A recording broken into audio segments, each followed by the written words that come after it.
ญาณของคลื่นสีขาวขอบคุณท่านพระอาจารย์พระครูอภิวัฒนวิกรมนะครับแล้วก็ครูบาอาจารย์ทุกรูปทุกตนทุกองค์นะครับเนาะที่ได้ทำหน้าที่ในการประกาศธรรมเผยแผ่ธรรมของพระพุทธศาสนาและดังนั้นก็จึงถือโอกาสตรงนี้นะได้เจริญพรกับศรัทธาญาติโยมทุกท่าน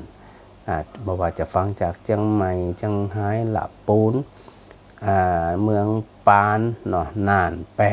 นะเจียงของเจียงอย่างนะปุ่นๆเจียงของเจียงแสนแม่สายนะที่ได้ฟังพระอาจารย์มาโดยตลอดนั่นนะก็ต้องขออนุโมทนาที่ได้ติดตามรายการธรรมะเป็นประจำนะสถานะนั่นแสดงว่าในวันนี้เนี่ยการออกรายการของพระอาจารย์นั่นได้ไปทั่ว8จังหวัดภาคเหนือตะกี้อู้ข้างไว้นะสถานะที่พระมหาเถระหรือครูบาอาจารย์เปิ่นได้ฟังอยู่เนาะอันนี้เฉพาะที่ได้มีโอกาสได้อู้กันนะที่บ่ได้อู้แฮมหัวมีกี่ตนกี่องค์เนี่ยครับท่านพระเดชพระคุณหลวงปู่ท่านพระอธิการณรงค์อภากโรเนาะพระเดชพระคุณหลวงปู่เจ้าอาวาสวัดประตูต้นพึ่งที่พระอาจารย์ได้อู้ถึงอยู่เสมอเนื่องจากว่าหลวงปู่เป็นมีเมตตาเนาะบ่ว่าพระอาจารย์จะไปกล่าวสัมโมนิยคถาอย่างก็ตามเนี่ยแล้วก็ท่านอาจารย์ดร.จิรศักดิ์ปันล้ำนี่นะเปิ่น ไปแจ้งหลวงปู่ว่าเนี่ยทางวิศวกรนครลำปางจะมีกิจกรรมปลูกป่าเฉลิมพระเกียรติวันที่29นี่หลวงปู่หู้หลวงปู่กระหึ่งอาจารย์ดร.จิรศักดิ์ปันล้ำนี่นะรองผู้อำนวยการฝ่ายกิจการทั่วไปนี่นะเอารถไปฮับเลยนะเอาน้ำเป็นน้ำของวัดประตูต้นเพิงมาตั้ง50-60แพ็คกันนะสถานะ50-60โหลใจตั้งแต่ตะว้าแล้วนะพระเดชพระคุณหลวงปู่แล้วก็นอกจากนั้นพระเดชพระคุณหลวงปู่ก็ยังสนับสนุนในเรื่องของทุนการศึกษาตัวเนาะทุนสนับสนุนพัฒนานิสิตของวิทยาสงฆ์นครลำปาง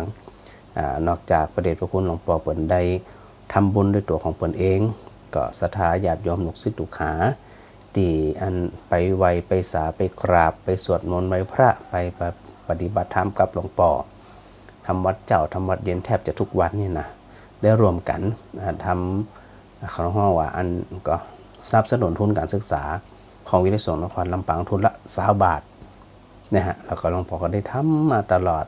นอกจากนั้นก็ยังได้เป็นสะพานบุญศรัทธาญาติโยมทั้งหลายตัวและนอกจากนั้นนะก็ยังมีในส่วนของท่านพระอาจารย์พระอธิการคือเจ้าอาวาสคำว่าพระอธิการคือเจ้าอาวาสท่านดร.ท่านพระอาจารย์ดร.สุชาติจันทสโรนะเจ้าวัดเกาะวารุการามอันนี้ก็เพิ่งมาอู้กันมาเนี่ยปกติกับไปด้วยกันมาสถานะมจร.ลำปางเนี่ยพอดีวันนี้มีโอกาสได้อู้กันเนาะท่านอาจารย์ดร.สุชาติเหมือนกับฟังอยู่นะเรียกว่าฟังแทบจะถึงวันกันนะถ้าช่วงใดเปิ่นสะดวกเปิ่นก็ฟังนี่เนี่ยถ้าติดการติดงานก็บ่ว่ากันแล้วนอกจากนั้นนะในวันนี้ในวิทยาสงฆ์นครลำปางนั่น ก็ได้มีการอบรมมีการซักซ้อมทำความเข้าใจได้นิมนต์พระสงฆ์ที่ทำหน้าที่ในการเผยแผ่โดยท่านอาจารย์พระมหานพดลสุวรรณเมธีเจ้าคณะอำเภอวังเหนือเนี่ยนะได้มาเป็นวิทยากรตัวแล้วก็นำพาทีมประกาศทีมเผยแผ่พุทธศาสนาตัวแล้วก็ยังมีพระนิสิตที่วิทยาสงฆ์นครลำปางในเข้าร่วมอบรมตัวโดยมีน้องนัดแล้วก็ดีเจดิวหุ่นคอลัมน์เนี่ยเป็นวิทยากรถวายความรู้ในเรื่องของการเชื่อมสัญญาณของสถานีตัวถวายความรู้เกี่ยวกับการตัดต่อวิดีโอตัวหัวเนี่ยจะได้โปรแกรมมันยังพ่องนี่นะซึ่งในวันนี้เนี่ยก็ถือว่าบรรดาครูบาอาจารย์ที่ทำหน้าที่เผยแผ่พระพุทธศาสนานั่นเนี่ยก็ได้ความรู้แล้วก็เด้งอู้กันต่อไปว่าเดี๋ยวตัวของพระอาจารย์เองเนี่ยจะได้นัดบรรดาครูบาอาจารย์ทั้งหลายเนี่ยนะนักเผยแผ่ทุกรูปเนี่ยมีโอกาสเป็นนั่งนั่งจากันว่า จะอันนัดกันจะได้ว่ารูปไหนออกวันใดออกเวลาใดแล้วก็แนวในการออกนั่นจะได้เนี่ยอันนี้ได้อู้กันอยู่เดี๋ยววันใดวันหนึ่งก็จะนัดประชุมกันเนาะเพราะว่าตามเจตนารมณ์ของการก่อตั้งสถานีวิทยุคืออย่างก็คือเพื่อการศึกษาอาจารย์ได้เน้นย้ำอยู่เสมอนะสถานะเพื่อการศึกษาอย่างเพราะว่าการศึกษาก็คือการเรียนรู้ความเข้าใจจากบ่เข้าใจก็จะได้เข้าใจจากนี้เข้าใจน้อยจะเข้าใจนักหรือบางท่านเข้าใจแล้วฟังมันก็ยิ่งมีความเพิ่มพูนความรู้ความเข้าใจแฮม อันนี้ก็ถือว่าเป็นปณิธานของพระเดชพระคุณหลวงปู่พระราชธรรมาลังการเป็นปณิธานของครูบาอาจารย์อุบาสกอุบาสิกาที่เปิดได้ก่อตั้งวิทยาสงฆ์นครลำปางมาโดยตลอดโดยมีความมุ่งมั่นว่าเนี่ยจะได้จึงในส่วนของพระสงฆ์เนี่ยซึ่งถือว่าเป็นผู้ที่ทำหน้าที่ประกาศพระศาสนาทำหน้าที่ประกาศพระศาสนาแล้วก็ถ่ายทอดให้กับศรัทธาญาติโยมทั้งหลายในแนวทางที่ถูกต้องนะศรัทธานะบ่ผิดเพี้ยนบ่แปลกแหวกแนวเข้าไปอันใดที่บ่ถูกบ่ควรก็บ่ใจเพราะว่าเดี๋ยวพอมามาจากกันแล้วเขาก็จะได้หูแนวเนาะอันใดที่มันบ่ใจก็คือบ่ใจอันนี้เขาก็จะได้ผลห้องว่าอันดูแลกันเหมือนปีเหมือนน้องเนาะปีอันพลาดจะได้น้องก็เตือนได้น้องพลาดจะได้ปีก็เตือนได้นะเตือนกันด้วยความหักกันนี่แหละใส่ใจซึ่งกันและกันเดี๋ยววันใดวันหนึ่งก็จะได้นัดประชุมกันเนาะอาจจะได้ปรับผังรายการในส่วนของสถานีวิทยุเพื่อการศึกษาของวิทยุนครลำปางซึ่งอันปณิธานที่ได้กล่าวไว้ตะกี้ว่านอกจากพระภิกษุสงฆ์มีความหูความเข้าใจหนักขึ้นจะได้ถึงบอกว่าหนักขึ้นทุกครั้งนะที่ครูบาอาจารย์ได้ออกมาประกาศธรรมเผยแผ่ในส่วนของสถานีวิทยุเนี่ยนะแม่ตัวของพระอาจารย์เองก็เหมือนกันทุกครั้งที่จะนำเรื่องราวอย่างมาจากกับสถานเนี่ยนะ พระอาจารย์จะต้องเตรียมตัวนะสถานนะเตรียมตัวไปศึกษามาก่อนไปอ่านมาก่อนไปอย่างมาก่อนเพื่อจะมีความผิดพลาดน้อยที่สุดอีกเนี่ยอันนี้ก็ถือว่าในส่วนของพระภิกษุสงฆ์เปิดจะได้เพราะว่ามันต้องไปค้นคว้าแล้วนอกจากนั้นสิ่งที่พระสงฆ์จะได้ก็คืออย่างได้ทำหน้าที่ของสาวกองค์สมเด็จพระสัมมาสัมพุทธเจ้าที่นอกจากฟังธรรมศึกษาธรรมขององค์สมเด็จพระสัมมาสัมพุทธเจ้าแล้ว นำมาประพฤติปฏิบัติจนก่อให้เกิดความสุขได้ผลนะพอได้ผลแล้วเราพระภิกษุสงฆ์สาวกของพระพุทธเจ้าเนี่ยเปิ้นก็บ่ได้นิ่งเฉยก็จะต้องทำหน้าที่ในการบอกกล่าวในการประกาศธรรม หึงสถานทั้งหลายนั้นเนี่ยเปิ้นได้มีความรู้ความเข้าใจหมายถึงว่ามีความงามในเบื้องต้นอาทิกัลยาณังมัชเชกัลยาณังปริโยสานะกัลยาณังก็คือมีความงามในเบื้องต้นมีความงามในทำกลางแล้วก็มีความงามในที่สุดนั่นนะดังนั้นเนี่ยจะได้ที่พระอาจารย์อูตะกี้นะเวลาศรัทธาฟังธรรมที่วัดวาอารามก็ตามฟังธรรมในงานศพงานสากก็ตามฟังธรรมจากสถานีวิทยุใดๆก็ตามเนี่ย ต้องระลึกถึงอยู่เสมอว่าคนฟังได้อะไรอย่างศรัทธาได้อะไรอย่างได้ความเข้าใจเพิ่มก่อได้สติปัญญาเพิ่มก่อเพราะว่างามที่เมืองตนที่พระอาจารย์ได้อูไว้จากกี้เนี่ยเพราะว่าอย่างเพราะศรัทธาเวลาทำวัดเจ้าเลยนะเวลาแปลเนี่ยก็จะมีคำนี้อยู่อาทิกัลยาณังก็คือมีความงามในเมืองตนงามด้วยเมืองตนงามด้วยหยังอาจจะงามด้วยศีลงามด้วยสมาธิงามด้วยปัญญาถ้าเรียงตามลำดับนี่นะหรือว่าเขาจะไล่ไปว่างามด้วยเมืองตนงามด้วยทานศีลภาวนาอีกก็ได้ แต่ว่าในส่วนของการความงามในเมืองตนถ้าหากว่าเขาเข้าใจธรรมชาติเข้าใจคำสอนขององค์สมเด็จพระสัมมาสัมพุทธเจ้าแล้วเนี่ยงามในเมืองตนถ้าหากว่าศรัทธาเข้าไปศึกษาในส่วนของมงคลสูตร38ประการนั่นก็จะชัดเลยนะฮะงามในเมืองตนงามจะได้ทำกลางในจะได้แล้วก็ ที่สุดในจะได้เดี๋ยววันใดวันหนึ่งก็จะนำมาสาธยายหึงสถาญาติโยมเนี่ยได้เข้าใจแต่ถ้าหากว่าเข้าใจโดยสรุปงานเรื่องเมืองต้นคืออย่างศรัทธาก็ดูตัวเก่าว่าเรื่องศีลเรื่องธรรมศรัทธาเนี่ยประพฤติปฏิบัติก่อเกิดความสุขหรือไม่มันก็ถ้าซ้อว่าหากินทำมาหากินในทางสุจริตรักษากายว่าจะตัวเองเนี่ยมีความเป็นปกติแล้วก็บำหยิบเบ้นกันบาว่ากันบาอันนินทากันบาด่าทอกันบามีเจตบามีเจตนาร้ายต่อคนอื่นนั่นก็คือในส่วนของศีลในส่วนของเบญจศีลเบญจธรรมในเบื้องต้นอันนี้ต้องประพฤติปฏิบัติเป็นเบื้องแรกก่อนนะสถานนะส่วนการทำบุญทำทานก็ถือว่าเป็นความงามในเบื้องต้นเหมือนกันนั่นแหละสถาทำบุญหึงทานมันก็ใส่บาตรทำบุญส่งเขาวัดแบ่งปันช่วยเหลือในยามที่อันคนในสังคมประสบภัยพิบัติทางธรรมชาติสถาหันเลยว่ามันไม่มีประเทศไหนอะสถาเวลามีประสบภัยพิบัติแล้วหลั่งไหลกันโดยเฉพาะศรัทธาญาติโยมเจ้าบ้านเจ้าจองพระสงฆ์องค์เน้นเนี่ยนะบริจาคเงินบริจาคของช่วยเหลือกันคันนักเลยแล้วก็คนฮือก็สุขใจเพราะว่าได้แบ่งปันแล้วก็ได้แบ่งเบาความทุกข์ของคนอื่นที่เขากำลังประสบความทุกข์อยู่นั่นเป็นการแสดงออกซึ่งกรุณาธรรมนะกรุณาธรรมก็คือ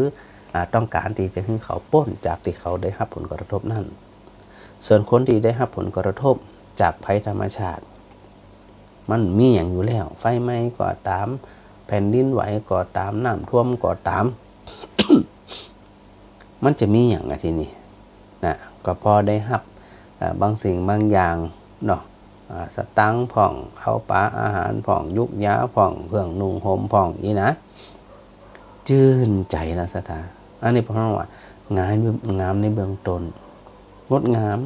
ไปทางไหนก็งดงามซึ่งความงดงามตรงนี้เนี่ยเขาจะไปหาจากประเทศอื่นๆเนี่ยมันมีคำสอนของพุทธศาสนาที่ได้ปลูกฝังหึงใจของเราเนี่ยรู้จักการแบ่งปันเนาะรู้จักการแบ่งปันรู้จักการเอื้อเฟื้อซึ่งกันและกันเนี่ยก็คือคำสอนขององค์สมเด็จพระสัมมาสัมพุทธเจ้าที่ได้ทรงเปรียบเทียบอยู่เสมอสถานะได้ทรงอันเปรียบเทียบอยู่เสมอที่ว่าไปก็คืออย่างคือการแบ่งปันหนึ่งเป็นการเนี่ยขจัดความตระหนี่ออกจากใจ พอจะขจัดความตระหนี่ออกจากใจแล้วความเห็นแก่ตัวก็จะบ่มีการเอารัดเอาเปรียบคนในสังคมก็จะบ่มีเพราะว่ามันขจัดความตระหนี่จากใจเนี่ยออกไปพระอาจารย์ก็มักจะได้นำพระดำรัสของพระพุทธองค์เนี่ยได้มากล่าวอยู่เสมอว่าพระองค์ได้ตรัสเปรียบเทียบใจของบุคคลผู้ที่ชอบแบ่งปันนะเหมือนกับแม่น้ำคงคานะฮะแม่น้ำคงคาในสถานครั้งหนึ่งพุทธเจ้าประทับอยู่ที่ริมฝั่งแม่น้ำคงคาและตรัสถามเหล่าพระภิกษุสงฆ์ทั้งหลายว่าภิกษุสงฆ์ทั้งหลายแม่น้ำคงคาเนี่ยนะคนอาศัยอยู่เนี่ยโอ้โหหลายร้อยล้านคนนะสถานะอาศัยแม่น้ำคงคาไหลจากปุณณโคมุกดูสีเกตหฤทวามาเนี่ยแล้วไหลเข้าสู่อ่าวเบงกอล2,000 กว่ากิโลเมตรนะแม่น้ำคงคาเนี่ยพระพุทธเจ้าก็ตรัสถามว่าแม่น้ำคงคาเนี่ยนะคนอาศัยอยู่มากมันก็ทั้งทายอุจจาระทั้งทายปัสสาวะสาบศพคนสาบศพสัตว์แล้วก็ถ่อน้ำทิ้ง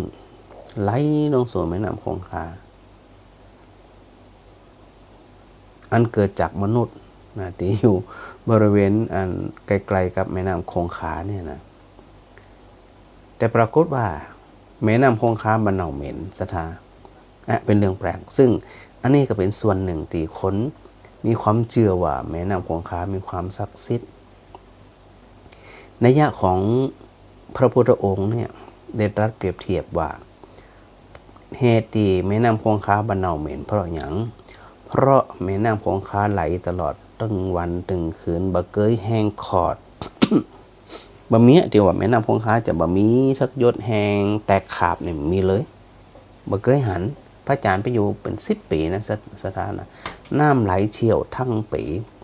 แม้ว่าหน้าแล้งมันจะลดลงก็ตามเพราะว่าน้ำหลักๆก็มาจากเปิ้นอันภูเขาหิมาลัยเทือกเขาหิมาลัยนะสถานนะน้ำมันไหลมาตลอดทั้งปีมันก็ซัด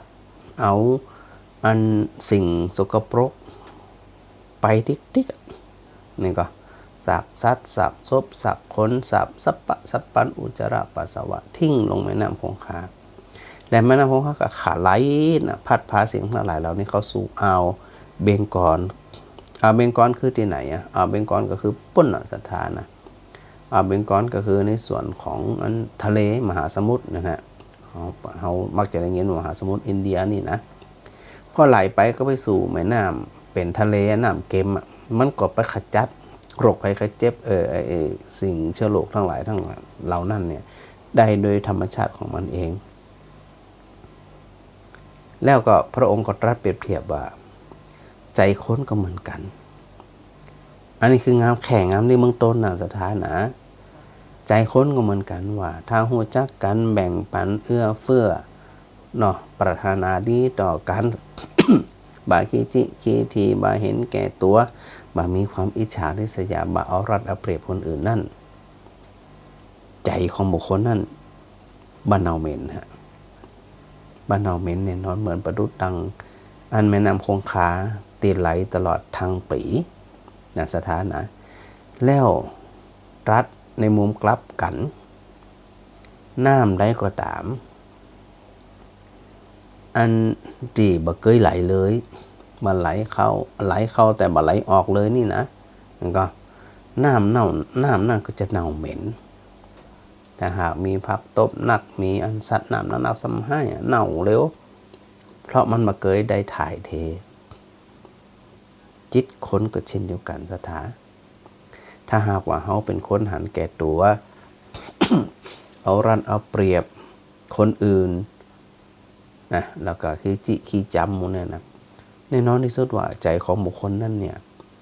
บ่มีโอกาสที่จะได้แจ่มใสผ่องใสเบิกบานได้เลยก็ประดุจดังน้ำที่มันบ่เคยไหลสถานลองคิดเพราะว่าพระธรรมเทศนาขององค์สมเด็จพระสัมมาสัมพุทธเจ้าได้ตรัสอยู่เสมอว่า เวลาใจใครก็ตามเนี่ยนะเริ่มต้นโดยคุณธรรมแรกก็คือทานการหึงทานการแบ่งปันนี่นะอันนี้ถือว่าเป็นธรรมะในเบื้องต้นเพราะเป็นการสละวัตถุสิ่งของภายนอกอวัยวะนอกกายนอกจิตซึ่งถือว่าเป็นสิ่งที่ทำง่ายที่สุดแล้วถ้าหากไผบ่ฮู้จักแบ่งปันบ่ชอบแบ่งปันบ่ชอบเอื้อเฟื้อมันก็บุคคลนั้นเนี่ยบ่สามารถที่จะเจริญหัวข้อธรรมใดๆอยู่ในใจได้เลยเพราะตัวนี้เนี่ยมันขวางกันอยู่หรือเขาจะฮ้องว่าเป็นนิวรณ์ก็ได้นะขวางกันบ่ให้ได้พัฒนาในส่วนของคุณธรรมยิ่งขึ้นไปอันนี้เป็นเพียงแค่ความงามในเบื้องต้นมันก็ศรัทธาหรือศรัทธามีความอดทนก็เป็นความงามในเบื้องต้นหรือศรัทธาบาเบียดเบียนซึ่งกันและกันเป็นความงามในเบื้องต้นทำงานมันมีความขยันหมั่นเพียรขยันหาขยันเก็บคบคนดีอันเป็นกัลยาณมิตรประพฤติตนสม่ำเสมอนะอยู่ตามฐานะตามเหมาะสมงามในเบื้องต้นบ่คบเปื่อนคบฝูงในเรื่องของอบายมุขสัมมาเลเทเมางามในเบื้องต้นซะดาต่างคนต่างทำหน้าที่สามีภรรยาทำหน้าที่บ่นอกใจกันงามในเบื้องต้นบาจุลายบาดาบาท้อบาเสียดสีบานินทาบากระแทกแดกดันบาอูกำหยาบคายและบาอูคำดีเหลวไหลไร้สาระเพ้อเจ้อไปเรื่อยๆเนี่ยงามแค่ไหนสตางามในเบื้องต้นเนี่ย แล้วก็ตั้งตนอยู่ในอันครองอยู่ในสติปัญญาบ่ไปเกี่ยวข้องกับสิ่งเสพติดมึนเมาทุกสิ่งทุกอย่างโอ้นี่งามเนี่ยมึงตนเนี่ยยังอยู่ด้วยกันยังมีความสุขเลยถ้าหากว่าเขาจะมองไกลไปมันไกลไปกระแค่ในบ้านก็ได้ในบ้านครอบครัวของเราเนี่ยทุกคนมีศีลมีธรรมทำหน้าที่ของตัวเก่าโอ้โหศรัทธาล้วนแล้วแต่มีความ เชื่อถือกันมั่นใจกันบ่วอกแวกกันบ่ลังเลสงสัยซึ่งกันและกันและบ่หวาดผวากันโอ้สังคมนั่นครอบครัวนั่นคงมีความสุขนะศรัทธานะอันนี้คืองามในเบื้องต้นส่วนประการที่สอง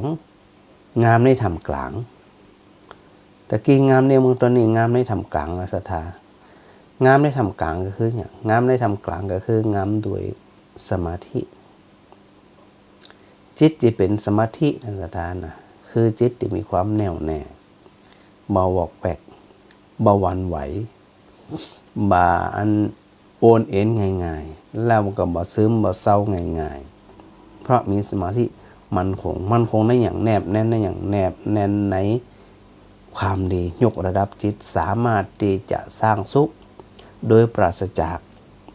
วัตถุสิ่งของหรือบุคคลอื่นได้เลยที่ห้องว่าอันเกิดจากอันจิตที่เป็นสมาธิหรือสมถกรรมฐานหรือเขามักจะได้ยินอยู่เสมอว่า ในส่วนของ สมาบัติมันก็ซึ่งมันเป็นเวลาพระพุทธเจ้าแบ่งความสุขเนี่ยแบ่งความสุขเป็น3ประการนะท่านนะ 1. กามสุข 2. ฌานสุขแล้วก็3. นิพพานสุขตัวแรกกามสุขก็คืออันมนุษย์เขาเกิดมามีความพร้อมในเรื่องของรูปเสียงกลิ่นรสสัมผัสมีความพร้อมเรื่องทรัพย์สินเงินทองมีความพร้อมเรื่องยศถาบรรดาศักดิ์คือทุกอย่างมันมีความพร้อมหมดสิ่งที่จะใจจะยั้งกระจ่างมันมีความพร้อมนะพอมีความพร้อมเนี่ยจึงก่อเกิดความสุขแต่เป็นความสุขในส่วนของกามสุขคือเป็นความสุขที่บ่ถาวรแต่ก็สุขนะมันก็คนมีกับคนแบบมีเนี่ย มันก็ต่างกันนะเกิดมามีความพร้อมกับบ่ต้องมีปัญหาบ่เครียดกระเสือกกระสนกระวนกระวายในการเลี้ยงปากเลี้ยงต้องนี่ก็แต่ก็บ่ได้หมายถึงว่าคนที่บ่มีหรือมีน้อยเนี่ยจะกระเสือกกระสนทุกอย่างก็บ่แน่แต่เปิ้นฮ้องว่ามนุษย์สมบัติมันก็มนุษย์สมบัติคนที่จะเกิดมาเป็นคนเป็นมนุษย์เนี่ยมีความพร้อมในหลายๆด้านเนี่ยอันเป็นอานิสงส์ของทานนั่นซะท่านะของทานคือการแบ่งปันนั่นแหละมีความพร้อมมีความสุขก็มีความสุขอยากจะกินหยังก็ได้กินอยากจะไปแอวไหนก็ได้ไปอยากจะฟังธรรมะจะได้ก็ได้ฟังเนี่ยอันนี้เพิ่นฮ้องว่าจะได้เป็นคนที่มีความพร้อมเป็นคนที่มีความสุขอันเกิดจากกามคุณทั้ง5อันนี้เป็นความสุขในเบื้องต้นนะอันที่2ที่กำลังอู้ถึงเนี่ยในเรื่องของตัวสมาธิซึ่งมันยกระดับจากความเป็นมนุษย์สมบัติเข้าสู่สวรรค์สมบัติก่อนนั่นนะตั้งแต่เป็นเทวดาไปจนถึงพระพรหมเนี่ยนะได้บำเพ็ญเพียรมุ่งมันแนบแน่นอยู่ในความดีในเลยมันจะเกิดมาเป็นสัตว์เดรัจฉานมีทางสถานนะเพราะเขาแนบแน่นในความดีอย่างต่ำที่สุดก็เกิดเป็นเทวดามันก็มีอาหารเป็นทิพย์มีอย่างเป็นทิพย์หมดนะถ้าหากว่าเขามีโอกาสลุดไปสู่ความเป็นสัตว์เดรัจฉานนี่ยุ่งเนี่ยสถา หลังวัดเนี่ยสถาวัดศรีไตรภูมิเนี่ยตอนนี้พระอาจารย์ออกอากาศอยู่ที่วัดศรีไตรภูมินี่นะมีเตาเนาะสถานะเตาเวลาสถาไปปะที่ไหนก็มาหัวไว้ไหนก็มาไว้วัดเนี่ยเอามาไว้วัดพอเอามาไว้วัดแล้วก็กลัวมันออกไปกลัวเอาออกไปก็กลัวมันตายนั่นนะก็เลยมีอันนี้ก็มีตะแกรงกันเนี่ยเนาะมาพื้นที่มันก็เดินได้อย่างได้ก็ กว้างพอสมควรนะไผอันได้ดีไหนมาเปิ่นก็นึกถึงวัดเนาะเอามาปล่อยวัดหันหลวงพ่อเจ้าอาวาสก็ดีศรัทธาก็ดีพระอาจารย์ก็ดีนะเวลานำเศษผลไม้พักอย่างโมเนี่ยก็เอาไปหึงเป็นประจำแต่ที่กำลังจะถึงเนี่ยหมายความว่าความเป็นสัตว์เดรัจฉานนั่นบานะอภิรมเลยบานะอยากเป็นเลยแม้แต่เต่าเชียงชาอืดอาดหนืดหนาดเวลาเดินมันก็ต้มเตี้ยมดูแล้วน่าสงสารนะสถานะดูแล้วน่าสงสารน่าเอ็นดูขนาดอะแต่เต่าเนี่ยสถามันชนกันตึกตักวันขำมันอย่างเป็นล่นปอเหลือบะคำบะคืนมันก็โจนกันเอากระดองของมันอะกระแทกใส่กันตักเอาแล้วบางตัวเนี่ยกำลังมันแบบมีเนาะมันอาจจะสู้บ่ได้ก็ตายก็มีสถามันยังแทะยังว่าเฮากำลังมาเกิดมันยังมันบ่เกิดกันหรือว่ามันเกิดบ่ได้ก็ว่าเกิดเป็นสัตว์เดรัจฉานเนี่ยมันลำบากอยู่แล้วยังมาปอแต่มันสร้างกรรมต่อ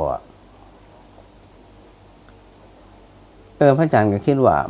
มันจะผสมพันธุ์นี่นะแรกๆนะได้ยินเสียงมันตึกตักที่ไหนได้เอามาใจมันโจนกันซะตากระดองมันน่ะจนปิดจนบินจนเบี้ยวมาดะโอ้โหความเป็นสัตว์เดรัจฉานมันบ่จะแนวอภิรมย์เลยเขาพอแล้วว่าโอ้เขาถ่ารูปน่าเอ็นดูนะฮักก็มีอาหารมีอย่างไปถึงมันแต่โดยสัญชาตญาณของมันเนี่ยอยู่ด้วยกันดีๆบ่ได้จนแตะจนว่าดังขนาดนะสถานนะตักเอาอะอยากจะบอกสถานทั้งหลายว่าจะไปอภิรมย์หมากระตามแมวกระตามแม้แต่นกในสถานน่ะมันน่าจะมีอิสระเนาะสถานเนาะมันน่าจะมีอิสระนะหลายคนโอ้ใฝ่ฝันเป็นนกน่าจะดีบินไปไหนก็ได้ละหันหลบกลางตัวเองแล้วก็จะไปคิดอย่างนั้นสถานนะนกมันก็มีขอบเขตข้ามเขตไปโดนนกอื่นจิกจนตายฮะมีครั้งหนึ่งพระอาจารย์อยู่อินเดียตอนนั้นไปเฮียนอยู่ที่เมืองพาราณสีเนี่ยนะก็มีนกพิราบเนี่ยสถานนะมันอีท่านไหนไม่รู้มันโผล่มาละมันบาดเจ็บมันก็ตกต่อหน้าต่อตาเนาะหอพักที่พระอาจารย์พักอยู่พระอาจารย์ก็อันจับเอาวันก็เอาหาที่อยู่ของมันนี่นะคล้ายๆกับเป็นกรงเนี่ยนะแล้วก็หึ่งน้ำหึ่งอาหารมันนกพิราบเนี่ยมันแข็งแรงนี่ละนะมันดูสภาพแล้วมันแข็งแรงละนี่นะพระอาจารย์ก็ปล่อยเป็นอิสระภาพเพราะว่ามันหายแล้วเนาะทันทีที่พระอาจารย์เปิดแล้วมันบินนะสถานนะบินแค่บ่ถึง100 เมตรที่มันบินไปนั่นนะปรากฏว่าพอบินไปปุ๊บเนี่ยกามันนักไอ้เดียนะกาที่พระอาจารย์ว่าที่อยู่นะที่หอพักนะนักกาดำดูใหญ่มันบินโดยไหลจิกนกมันอย่างก็นกพิราบตายขามอากาศซะมันหนักนะหันกับตาเนี่ยแต่มันไปไกลได้มันนกพิราบมันบินไปไกลได้นะแต่หันอยู่100 เมตร200 เมตรเนี่ยเขาก็คิดว่ามันปลอดภัยแล้วอีเนี่ย ก็เจตนาเขาก็อยากให้มันเป็นอิสระนั่นแหละไปอยู่กับหมู่กับฝูงก็เปิดมันนี่เนาะไปบรอดสดาตายฮะให้จะไปคิดว่าเป็นนกแล้วมันดีคือสัตว์เดรัจฉานแมวก็เหมือนกันลักษณะมันน่าฮักจะอันจะเนี่ยนะเดี๋ยววัดในหันมัดมันคบกันมันควนกันมันหันแล้วมันห้องลั่นเลยนะแมวนี่นะ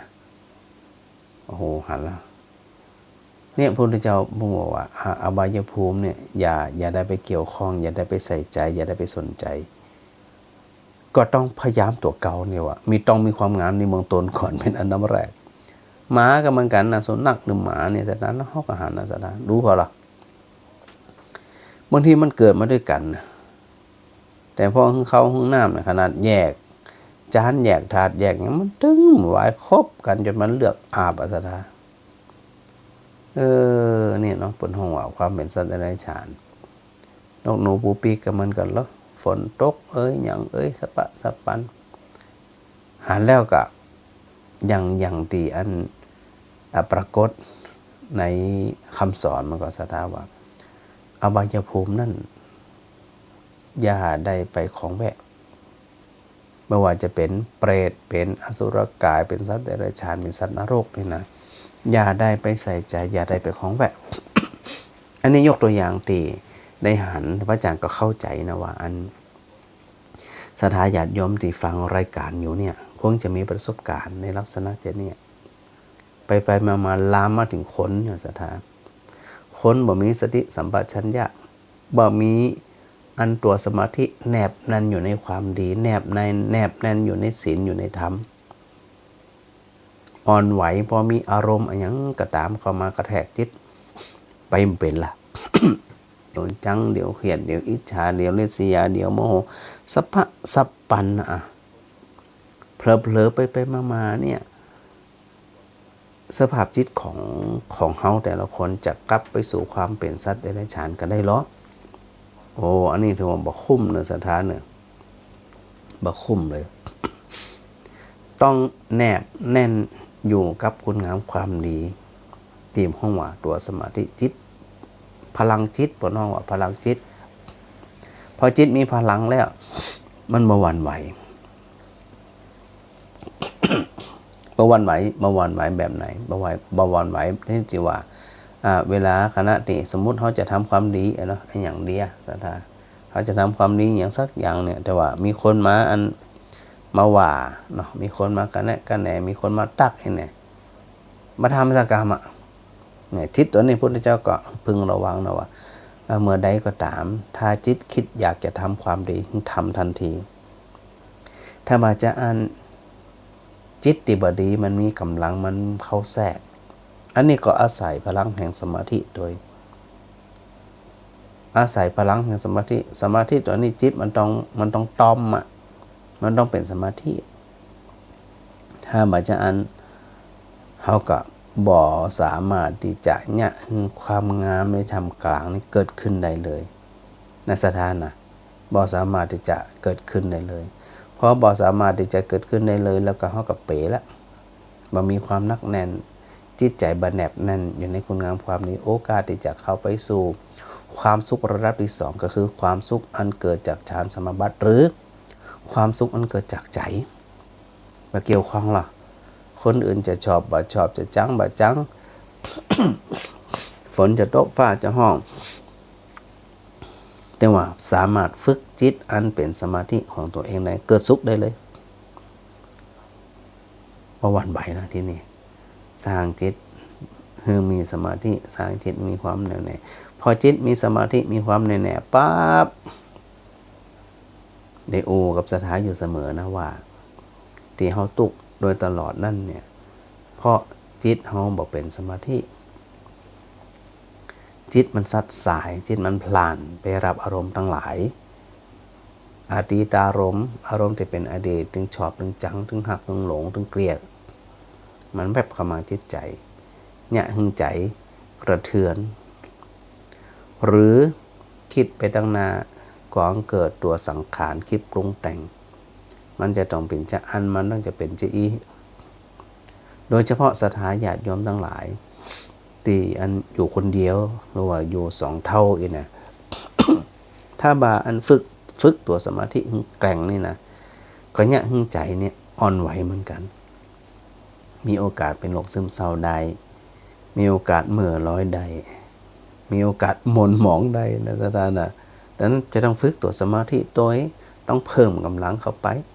ว่าข้าฮึดแล้วนะข้าบ่สนใจแล้วนะข้าจะอาศัยความสุขอันเกิดจากจิตเป็นสมาธิของข้าคนเดียวก็ได้มีเขากินมีน้ำอาบมีที่รับที่นอนสบายนกหนูปูปีกบยุงทั้งหลายบ่มารบกวนข้ามีสถานที่อยู่เรียบร้อยมีหมู่เรียบร้อยกินได้เดินได้ถ่ายได้บ่เป็นโรคเป็นภัยโอ้ยความสุ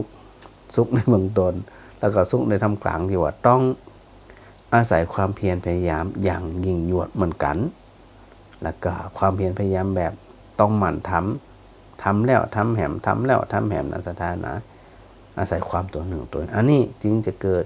ในลักษณะที่ว่ามีความงามในธรรมกลางลักษณะที่สองส่วนลักษณะที่สามก็คือความงามในที่สุดงามในที่สุดก็คือในส่วนของสุขที่สุดก็คือนิพพานังปรมังสุขังสุขอันเกิดจากความดับ ความดับดีว่าเนี่ยดับอย่างก็คือตัวพระนิพพาน ดับแล้วจะเป็นจังได๋ดับแล้วก็จะเย็นเนี่ยสถานนะดับแล้วก็จะเย็นอกเย็นใจนะพอมันเย็นอกเย็นใจแล้วเนี่ยสถาก็จะเนี่ยเฮาทั้งหลายเนี่ยอันได้มีความปลอดโปร่งโล่งใจฝึกแบบใดอันนี้ก็ของเข้าไปสู่ตัวสติปัญญาเข้าไปสู่การพัฒนาจิตเต็มที่บริบูรณ์เลยเต็มที่บริบูรณ์ในความหมายนี่ก็คือจะได้ฝึกสติฝึกปัญญาสมกับคำที่ว่าภาวนาเนี่ยภาวนาคือจะได้ก็คือจิตใจที่ได้รับการพัฒนามาโดยตลอด ถ้าหากว่าจิตใจบ่ได้รับการพัฒนามาตลอดเนี่ยนะก็แย่เหมือนกันซะตาแย่แน่ๆแล้วความงามในที่สุดที่ว่าถึงก็คือพอเฮาพัฒนาสติปัญญาของเฮาไปเข้าใจสภาวะความเป็นจริงของธรรมชาติมันก็จะเนี่ยใจของเขาเนี่ยเข้มแข็งนิ่งเฉยวางเฉยต่ออารมณ์เข้ามากระทบหันอารมณ์ทั้งหลายเหล่านั้นที่เข้ามากระทบเพียงแค่มันมากระทบแล้วก็ลดไป เมื่อมีความยึดมั่นถือมันอย่างสักอย่างแต่จะมามีความยึดมั่นถือมันศรัทธาก็ต้องฝึกด้วยลักษณะของตัวสมาธิของโดยตัวของสติตัวของสติเนี่ยศรัทธาทั้งหลายสติแปลว่าระลึกรู้ฝึกเองได้เลยในเบื้องต้นเนี่ยสติที่เขาจะฝึกได้ก็ต่อเมื่อจิตเป็นสมาธิเป็นพื้นฐานอยู่แล้วนั่นก็ไอตัวสติมีสติแล้วจึงก่อนเกิดปัญญาเนี่ยในส่วนของมหาสติปัฏฐานที่เปิดได้อู้ไว้แล้วก็ได้จำแนกไว้กายเวทนาจิตธรรมซ้ำ4ประการเนี่ยเป็นลักษณะของเป็นฐานแห่งสติที่เข้าไประลึกรู้อยู่เสมอพอเข้าไประลึกอยู่เสมอเนี่ยในเบื้องต้นเขาก็ฝึกในสิ่งทั้งหลายแล้วเนี่ยโดยเฉพาะในส่วนของกายานุปัสสนาสติปัฏฐานนี่นะ ถ้าศรัทธาเข้าใจตรงนี้แล้วฝึกได้เนี่ยต่อไปมันอันหยังตีกรรมกระทบชอบก็ตามบ่ชอบก็ตามจังก็ตามอันหยังก็ตามเนี่ยรับรองได้เลยว่าอันมันไม่มีปัญหากับใจเฮาแน่ๆใจเฮาก็จะมีความราบเรียบนิ่งเฉยนักแน่นมั่นคงบ่เป๋บ่ไขว้เขวบ่ควัดแกว่งในขณะที่อารมณ์เข้ามากระทบจะได้ก็ตามศรัทธาก็ต้องฝึกตัวเองเช่นอยู่ที่บ้านเนาะศรัทธาอยู่ที่บ้านหยังเรียบร้อยแล้วก็หาตีจะนั่งก็ได้จะนอนก็ได้นะจะนั่งก็ดีจะนอนก็ดีจะเดินก็ดีจะห้อยขาหนักแล้วแต่เลยไปกำหนดนะบางท่านตีกำหนดลมหายใจก็กำหนดเองได้เลยกำหนดกายที่พระอาจารย์ได้แนะนำอยู่เสมอว่าโดยเบื้องแรกก็อย่าศรัทธากับบ่ต้องคิดอย่างนั้นเอาง่ายๆว่าขณะที่เธอนั่งอยู่ให้รู้ตัวเธอให้รู้ว่าเธอนั่งอยู่นิสินโนวานิสินโนมหิติปชานาติเนี่ยนะศรัทธานะขณะที่ศรัทธานั่งจะมื้นตาจะรับตาหูตัวนี่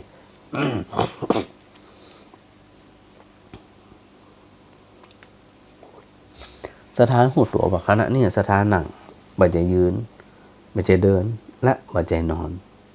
นะหูแค่นี้ก่อนพอหูว่าตอนนี้เฮานั่งอันนี้เฮาจะเดินทางไปสู่ความงามในที่สุดที่ว่าอันมีความสุขที่สุดในศรัทธานะความงามในที่สุดก็คือกำหนดกาย ขณะนี้เขานั่งอยู่สถานนั่งอยู่ในท่าไหนมีสติกำหนดหู้ว่าเขานั่งอยู่ในท่านั้นหันที่เขานั่งท่าเนี่ยเพราะหันชัดๆเอียหันนิ่งๆหันสบายซึ่งบ่ต้องไปเร่งรัดบ่ต้องไปบีบคั้นบ่ต้องไปเครียดเพราะพระองค์ตรัสว่าขณะที่เธอนั่งอยู่ก็หู้ตัวว่าเธอนั่งอยู่ ไม่ได้บอกว่าจะต้องไปบีบไปเร่งไปรัดอย่างนี้ก็ดูเล่นๆดูม่วนๆดูสบายว่าขณะนี้หนังหรือจะให้มันละเอียดมากขึ้นสถาก็ไปสังเกตอวัยวะที่เขากำลังหนังว่ามือวางอยู่จะได้หลังตรงหรือบ่ตรงศีรษะหรือหัวของเขาเป็นจะได้ก้มลำไปดวงแหงนลำไป เอียงซ้ายลำไปโนเอียงขวาลำไปมีสติกำหนดหู้ว่าขณะนี้เขานั่งอยู่ท่าไหนในสถานะมือเขาวางอยู่จะได้มือซ้ายมือขวาเป็นจะได้กำหนดหันเลยไหลไปตั้งแต่อันหัวไหลไปที่ข้อศอกไปที่ปลายมือหันชัดสถาหันชัดแล้วเขานั่งแบบใดนั่งบนเก้าอี้กานั่งคดสวายกานั่งพระเปียบกานั่งห้อยคมกานั่งจะได้ก็ได้บ่เป็นประมาณสถานนั่งจะได้ก็แล้วแต่สถานแต่นั่งแล้วสบายต้องบ่เป็นอุปสรรคต่อการกำหนดสติเขา ก็เขานั่งห้อยขาก็ได้ห้อยคมก็ได้ยังก็ได้อันนี้หน่องนะยังมันอู้ถึงนอนนะกระหันละขณะนี้เขานั่งห้อยขาสมมตินั่งเก้าอี้อยู่นะเขาห้อยขาสบายขาขวาก็สบายขาซ้ายก็สบายมองดูปลายตีนก็หย่ำกับปื้นโอ้มันอีรู้นะอันนี้ละเอียดแล้วนะละเอียดขึ้นไม่หำน้อยหนึ่งหรือสักพักก็จะมองละเอียดไปแหมมองไปที่ศีรษะที่หัวรับตาก็ได้มือนตาก็ได้แล้วแต่นะว่าขณะนี้เนี่ยโอ้หน้าผากอยู่ที่อีรู้แก้มอยู่ที่อีรู้หูซ้ายหูขวาเป็นยังไงกลางเป็นยังไงคิ้วเป็นยังไงหูดังเป็นยังไงหยิบซ้ายหยิบขวางอนหรือบนกระหม่อมเป็นยังไงไล่ไปให้ละเอียดได้เลยซึ่งมันอยู่กับตัวเขาทั้งนั้นมันต้องไปหาอุปกรณ์อื่นเนี่ยคือมันเหน็ดเหนื่อยแล้วก็ในตัวของมหาสติปัฏฐานซึ่งปรากฏอยู่ในพระไตรปิฎกหลายเล่มนะสตาก็คือเขาทั้งหลายได้กำหนดจะคือเพียงแค่หู้ขณะนี้เขานั่งอยู่จะได้จนเขาอันไปศึกษาไปใส่ใจไปสังเกตชัดๆเรียบร้อยแล้วเนี่ยจิตบ่ฟุ้งละพิจารณาให้มันละเอียดไปแหมแยบคายลงไปแหมทะลุหนังเนื้อหนังของเขาเนี่ยทะลุเลยหลอกหนังออกมาจะมีอย่างมีแต่เลือดแต่น้องอุจจาระปัสสาวะน้ำมูกน้ำนี้โอ้ยสกปรกทั้งสิ้นเลยแค่เขาระลึกถึงที่อีการที่เขาจะไปลุ่มหลงจางโคนนจางโคนนี่ก็น้อยใจตัวเก่าน้อยใจคนอื่น มีความหมายล่ะเพราะเขาไปหันเพราะมันจะแกล้งเหรอมันเป็นแต้นะก็หลอกหนังออกมามันจะไปเหลืออย่างซากอย่างมันมีตีอันนาพิรมอย่างซากอย่างแค่เขาระลึกถึงจีอีเนี่ยมันก็คลายราคะคลายโลภะคลายโทสะคลายโมหะได้ทันทีมันคลายเหมือนใดเบาเหมือนนั่นสถานทั้งหลายมันเบามันจุ่มมันเย็นมันสบายขนาดเนี่ยก็อยากอันสถาญาติโยมทั้งหลายเนี่ยได้ระลึกถึงในส่วนทั้งหลายเหล่านี้แล้วก็น้อมนำมาประพฤติปฏิบัติโดยพอเฮาน้อมนำมาประพฤติปฏิบัติแล้วนะต่อไปกับพัฒนาไปแหมในเรื่องของเวทนาความรู้สึกสุขก็ตามทุกข์ก็ตามเฉยๆก็ตามไปจนถึงพิจารณาในส่วนของสภาพจิ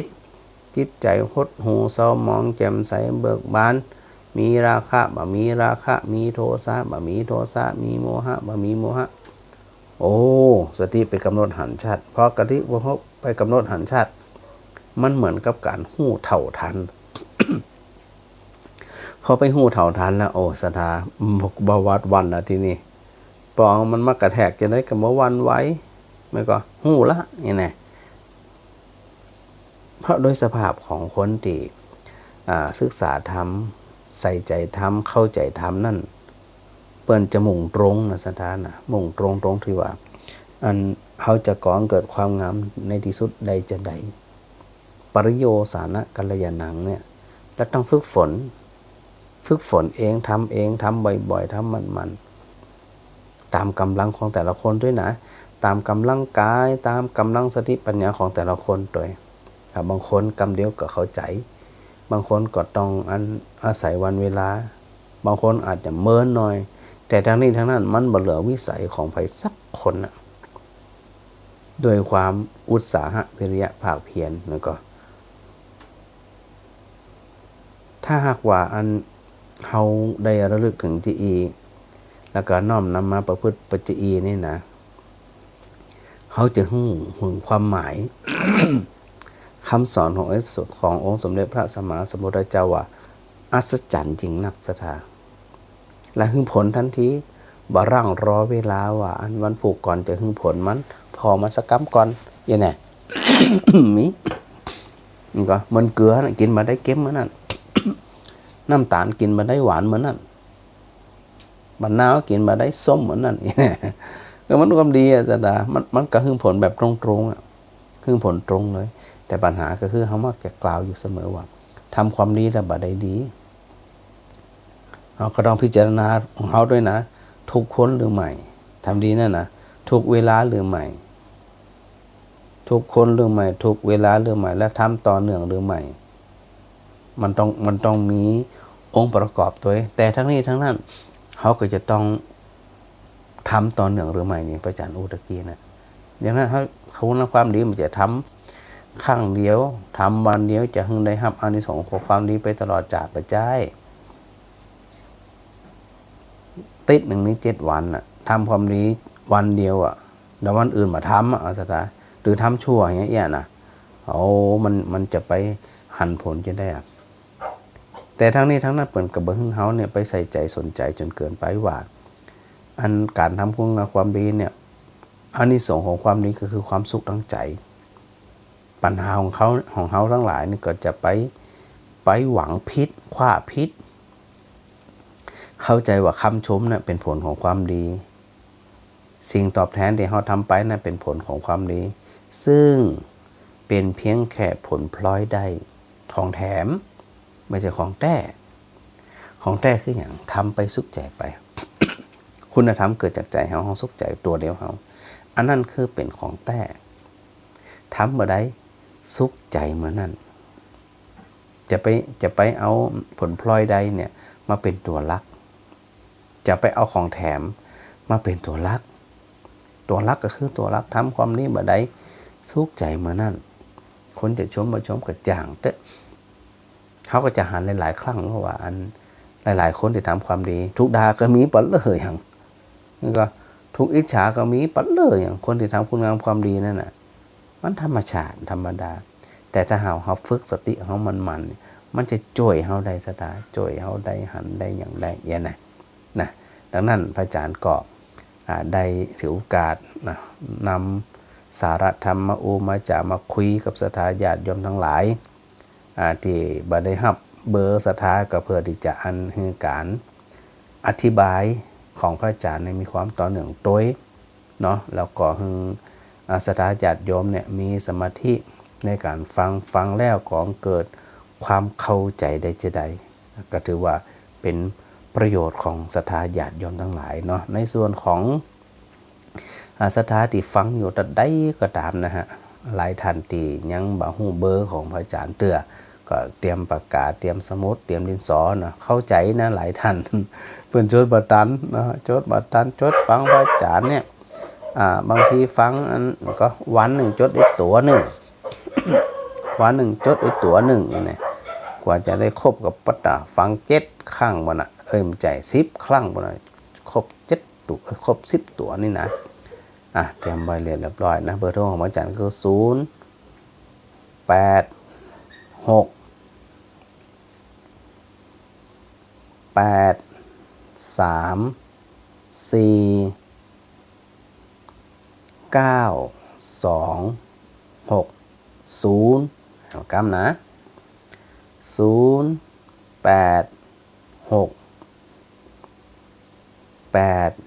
3 4 9 2 6 0นะเพื่อจะเปิดโอกาสให้ศรัทธาญาติโยมนะได้มีส่วนร่วมว่าศรัทธาฟังอยู่ที่ไหนตั้งใดมีอะไรอย่างที่จะมาร่วมสนทนา มีอย่างที่จะถามจะจะอ้างจะได้ก็ตอนนี้พระอาจารย์ได้เปิดโอกาสแล้วเนาะศรัทธาเผื่อมีโอกาสได้โทรศัพท์มามาจามาพูดมาคุยกับพระอาจารย์เนาะศรัทธาเนาะเจริญพรเจริญพรเจ้าเจ้าแม่บัวไข่อู้ยาวน้อยเนอ ฮะอู้ยาวกะยาวกี่กิโลอู้ยาวเลยเจ้าแม่บัวไข่นะเจ้าก็สบายฮะหายตั้งว่าเดือนกุมภาเนาะเจ้าหายแม่เดือนกุมภาจดเบอร์โทรอาจารย์ตึงบันไดจดเลยเนอะนอนทั้งกระจดเสียตัวบอกเลี้ยวเหี้ยน้ำเดียวแม่บัวไข่หายดิแม่บัวไข่ก็นั่งสวดอิติปิโสนี่นะเจ้าสบายอกสบายใจให้เบอร์โทรแล้วกันใจดีโทรหาจิ๊กนี่โอ้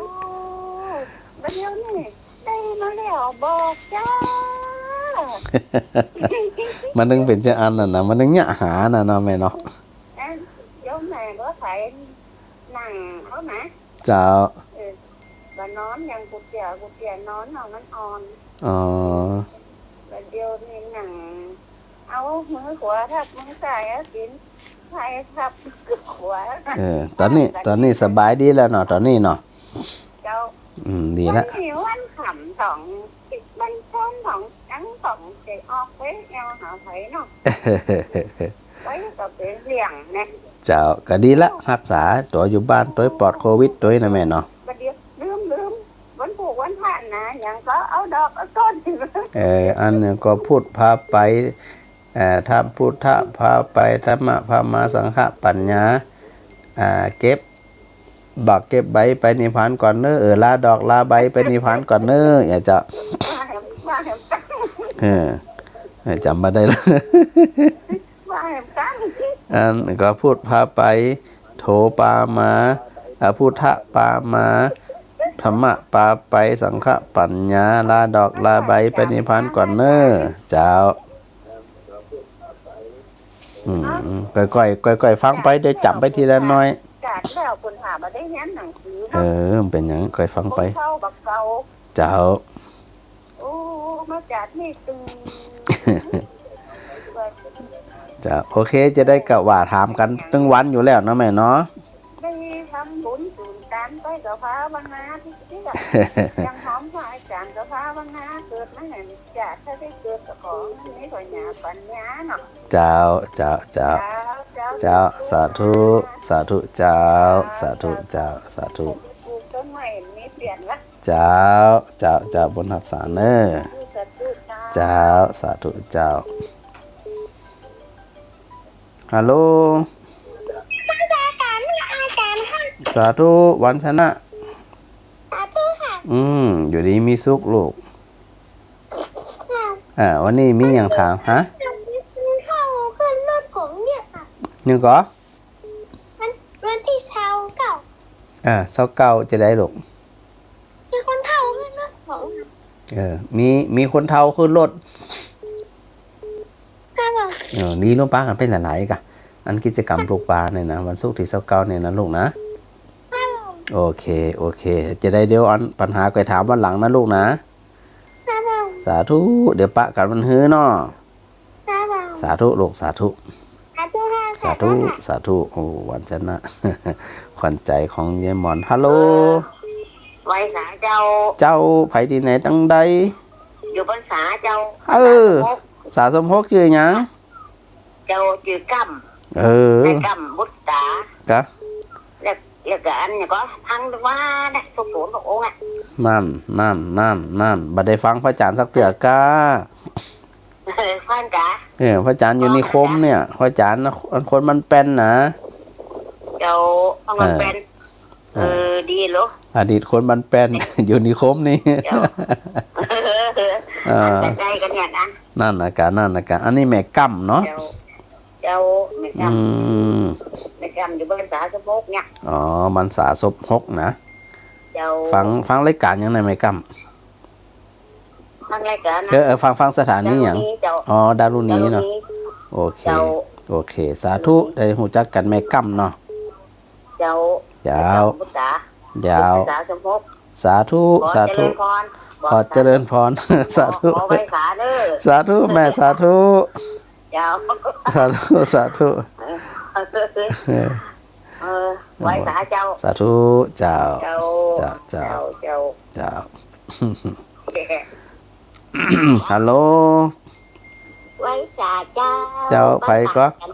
เลี้ยงนะเจ้า มันชื่ออย่างก็ แม่ชื่อแสงทองเจ้า อ๋อแม่แสงทองเนาะ เจ้านะเจ้า แม่แสงทองอยู่ไหนก็แม่ แม่แสงทองเจ้า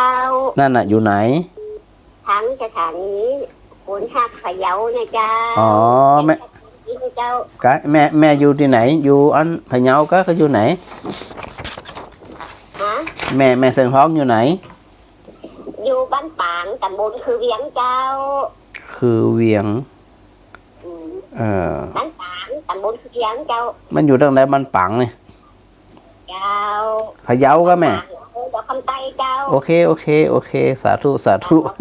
ตั้งใจในเจ้าเนอะ เจ้า ทางธรรมะแต่เข้าใจดี ดีละสาธุบุญรักษานะ อันมีความคิดดีเจ้า เจ้าสาธุ เจ้า เจ้าสาธุเจ้าแม่ยายพรยายพรพระอาจารย์ฮับแล้วเนอะไหนแซบล่ะฮัลโหลฮับแล้วเนอะฮัลโหลฮับแล้วนะ เจ้า เจ้าไปที่ไหนตั้งใด เจ้าอยู่บ้านสมพะเยาเจ้า อ๋อพะเยาแล้วแม่อะไรแม่อย่างนี้ แม่คงหุงเคยยาเจ้า อ๋อแม่พองแหละพะเยาก็แม่ เจ้า อ๋อฟังรายการธรรมะถึงวันอี ฮะทั้งทุกวันทั้งวันที่4 ปีกำลังรู้ที่วันนี้เจ้า วันนั้นวันที่2ไปทำบุญไปตานเตียนเจ้าวัดไปวัดเลยจอมพอไปหาเจ้าแก้วทำอะไรหันนะมาออกมาวันที่3หู้ว่าเปิดมรณะเสียใจเลย โอ้จะไปเสียใจเนี่ยอย่างการเป็นการตาย แล้วเปิดสบายออกมาหามึงเจ้ามึงเล อ๋อย มันเป็นอย่างก็ วัด อืม คือว่าบ่เป็นหลักเป็นหลาวันนี้เป็นวันที่3มาได้ยินเปิดประกาศนี่แล้ว น่ะคือ มรณะที่ได้ ก็เป็น บ้านตอมเจ้า บ้านตงเลยแม่แหละ บ้านตอม บ้านตอมอ๋อโอเค แล้วเลิกกันแล้วนั่นนะ กะอยู่พะเยา ตำบลขาวว่าไปสักกิจไปแถววัดตาต้อนหลวงพระเจ้าพุทธองค์ไม่จำนะเจ้า โอ้สาธุตัวอโมทนาบุญตัวเนอะสาธุ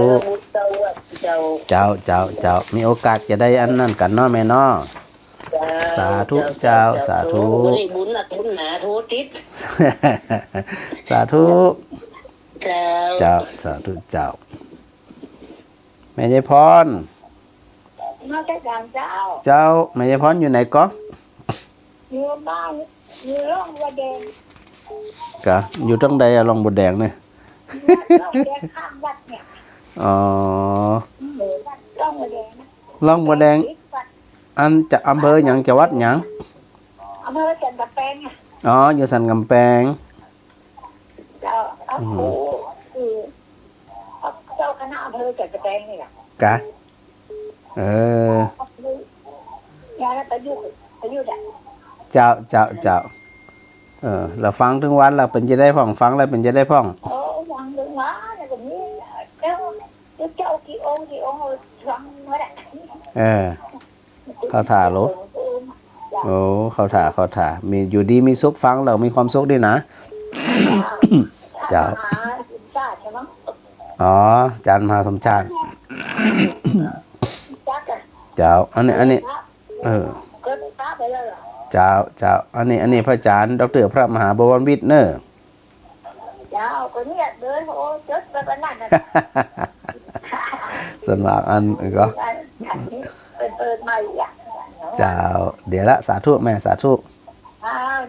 เจ้าสาธุ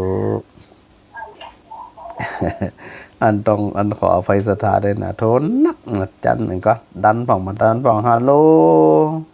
เจ้าแม่แสงละเจ้าถ้าเบิ่มปะเนี่ยมีหลายคนโทษเต้นเนอะเบอร์เนี่ยแหละเจ้าเบอร์เนี่ยเจ้าเบอร์ของพระอาจารย์ดรพระมหาบวรวิทย์เจ้าถูกต้อง260เจ้าถูกต้องอันนี้เบอร์ของพระอาจารย์เจ้าลำปางนะเอาง่ายที่ตุเจ้าลำปางเลยกะจดตุเจ้าลำปางนี่ตุเจ้าลำปางหนาเจ้าลำปางหนาโอ้ดีใจติดมานี่นะดีใจได้ได้จ่าด้วยค่ะพระครูเจ้าอยู่ดีมีสุขนะแม่นะได้ทักทายกันเนาะฟังเจริญเด้อเจ้าอำเภอวังเหนือจังหวัดลำปางเจ้าสาธุได้ฮู้จักกันแล้วเนาะเจ้าโอเคสาธุบ้านการมหาน่ะเจ้ามหานพดลเนาะเจ้าสาธุแม่สาธุแต่งเจ้าสาธุเจ้าฮัลโหลโอ้ยค่ะเจ้าจันไผที่ไหนตั้งใดแนะนำตัวแม่เกียงคำเจ้าอำเภอวังเหนือเจ้าบ้านแม่ชุกเจ้าแม่เกียงคำอีเจ้าคนอำเภอวังเหนือเจ้าโอ้วังเหนือเนาะโอ้คนวังเหนือนี่ฟังทำกันแต่เนินเนาะกาจะได้บัตรตันที่หลังที่หลังอันหนังที่หลังมั่งหนังมอเตอร์ไซค์ตัวเลยเนอะมันจะได้ตันเนอะแม่เนอะที่หลังหนังรถเคียงตัวเลยเนอะมันจะได้ตันเนอะเจ้าแม่เนาะพระอาจารย์อันบอกเร็วแหละก็ยังว่านะก็ติดนะอันก็ติดในปะกันเตือบางทีเดือนในปะกันเตืออย่างนี้เนี่ยมันก็เลยดีละสาธุอยู่ดีมีสุขจะได้พบกันในอนาคตไม่เกียงคำเนาะสาธุเจ้าสาธุบุญรักษานะเจ้า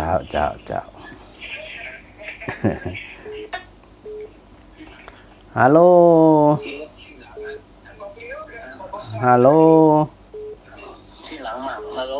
เจ้าพระอาจารย์ฮับแล้วเนอะไผที่ไหนตั้งใดวิวเจโฮมครับเจโฮมตั้งใดนี่บ้านกิวกะเจโฮมน้ำปูอำเภอเจโฮมจังหวัดลำปางกะป่ออย่างนี้อันนี้ปอน้อยครับปอน้อยสิงคำบ้านกิวกะ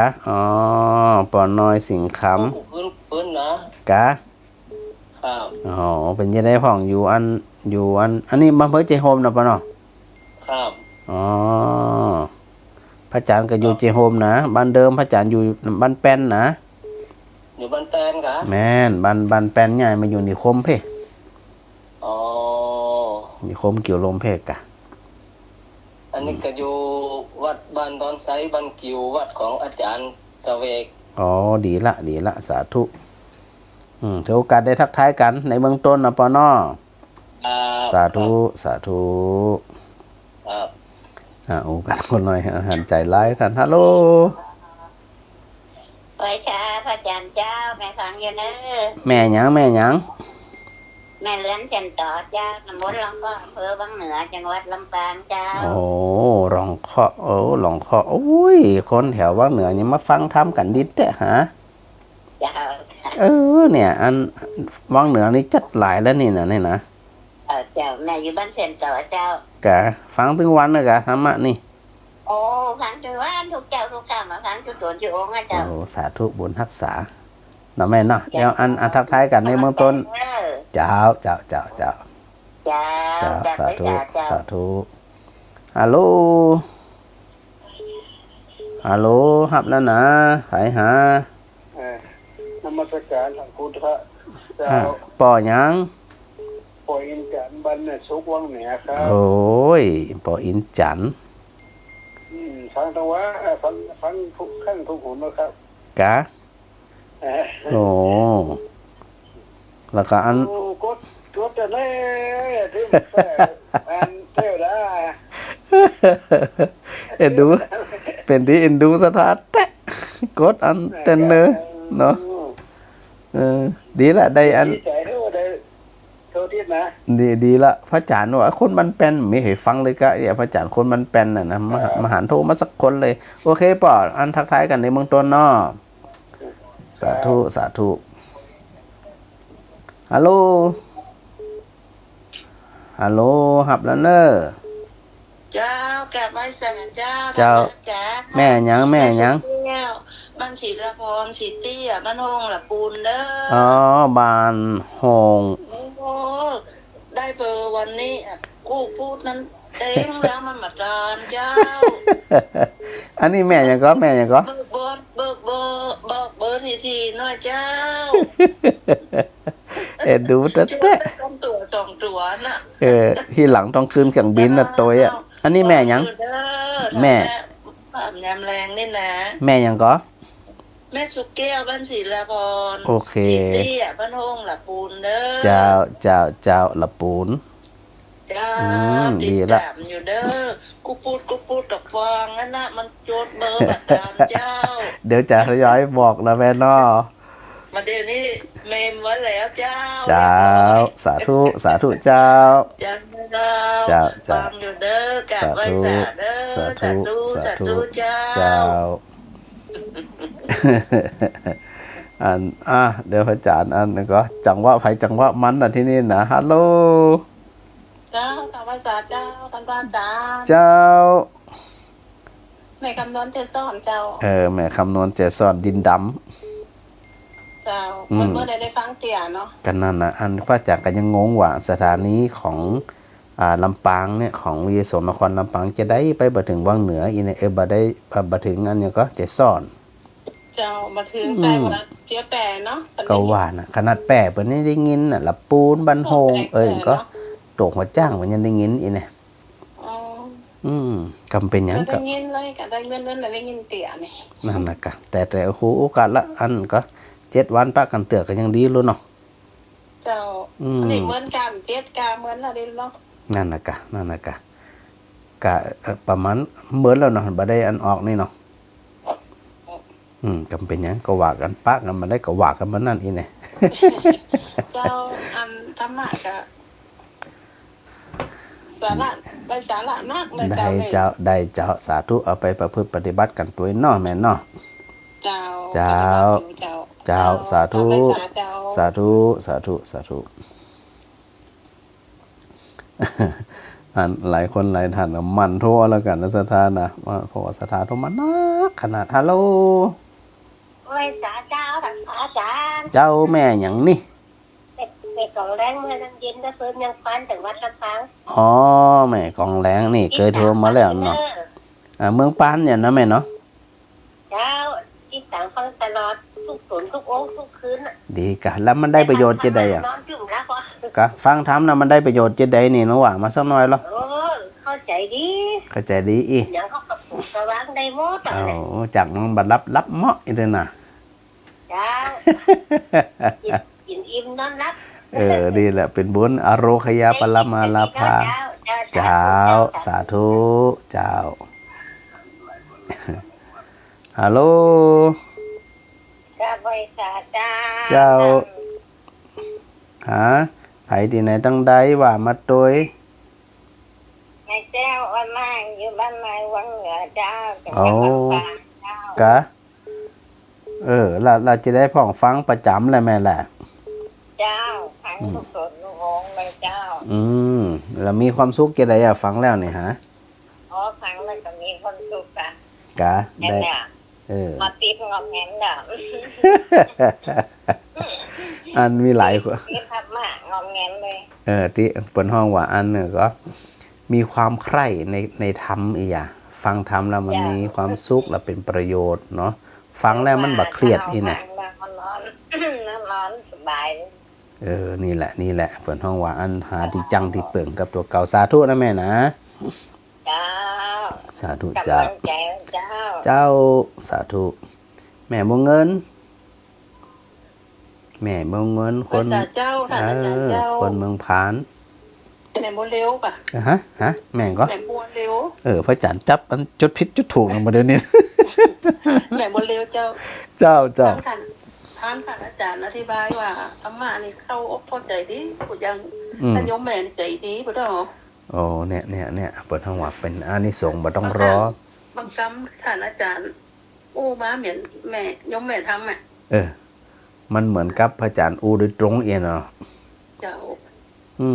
ถึงวันนี้ฟังธรรมะถึงว่าเนาะ นั่นน่ะเปิด ตั้ง ห้อง แต่ฟั ว่าง ธรรมะนี่จิตใจเบิกบานเนาะ เจ้ามันสามารถเอามาใช้ในชีวิตประจำวันได้เลยเองน่ะ เจ้า มันเป็นสิ่งที่อัศจรรย์ที่พระอาจารย์ได้อู้ถึงว่า เจ้า ไผก็ตามอ่ะฮะ โยมแม่ก็ถามข้อสักข้อแล้ว ได้เลยเจ้า อันบ้านของแม่เนี่ย เจ้า ของโยมแม่นะ เจ้า จะเป็นตายแล้วล่ะน้องล่าอยู่แล้วจะได้แม่ได้ว่า ว่าจะได้ก็มันเป็นจะได้ก็แม่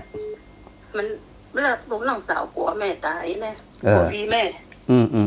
พี่กลัวหยัง ผัว อ่ะ พี่แม่เนาะ พี่กลัวหยังปลุ่มปะเหลือ ไปตายแล้วกันแล้วกะ ห้องใหญ่ก็มันนอนเนี่ย อื ผม ม ได้นอนน้อยพวกเนี่ย อืม เอาพระเอาเจ้าอย่างไปไว้ในห้องนั่นเนี่ย เจ้า มันเป็นอย่างว่าเป็นซะอีท่านอาจารย์เจ้า คืออันคนกลัวเนี่ยนะ เจ้า มันบางทีบางครั้งเนี่ยมันบ่ฮู้ความเป็นจริง โดยธรรมชาติถ้าเปิดได้ฟังความจริงว่าปกติคนตายเนี่ยมันก็พลิกฝ่ามือ คือตายแล้วเนี่ยไปในทางที่ตัวเองทำทันทีมนจะไปอยู่ที่เก่านะเจ้าโดยธรรมชาติ ตายแล้วตายเลยไปแล้วไปเลยเจ้าไผจะไปมาหาไผหันไปรอไผละ นั่นน่ะกลัวแต่กลัวว่า เออ นอนได้ เนี่ย เห็นมาได้นอนเหมือนรักเลยว่ะ แต่ส่วนมาก ไปแล้ว มันกลัวนะมันกลัวความมืด เนาะ ลองเปิดไฟนอนมันคืนหูแล้วมันกลัวมันถึงกลัวมันกลัวความมืด โยมแม่บอกกลัวเนอะ โอ้ยถ้าสมมุติตายแล้วไปไหนกันแน่ๆแม่นะโอ้ยตายละผีนักจะตายไปเหี่ยวนี่ไม่ไปกล้าพลาดละมันก็ นั่นน่ะ หิวหนักคนเดียวแล้ว เออ แล้วนั้นโยมแม่ในฟังโชว์ไปเป็น10ครั้งเนี่ยลาติดเดียวเนี่ยฟังท่านอา ดี จารย์แล้ว ดู เนาะ เจ้าสาธุนะแม่นะ ใจดีใจบานเนาะ เจ้า กูเป็นก็ถูกต้องกูยังนะ เดี๋ยวละสาธุบุญรักษานะ เจ้า เจ้าสาธุเจ้าสาธุสาธุเจ้า อาจารย์เจ้า เจ้าฮัลโหล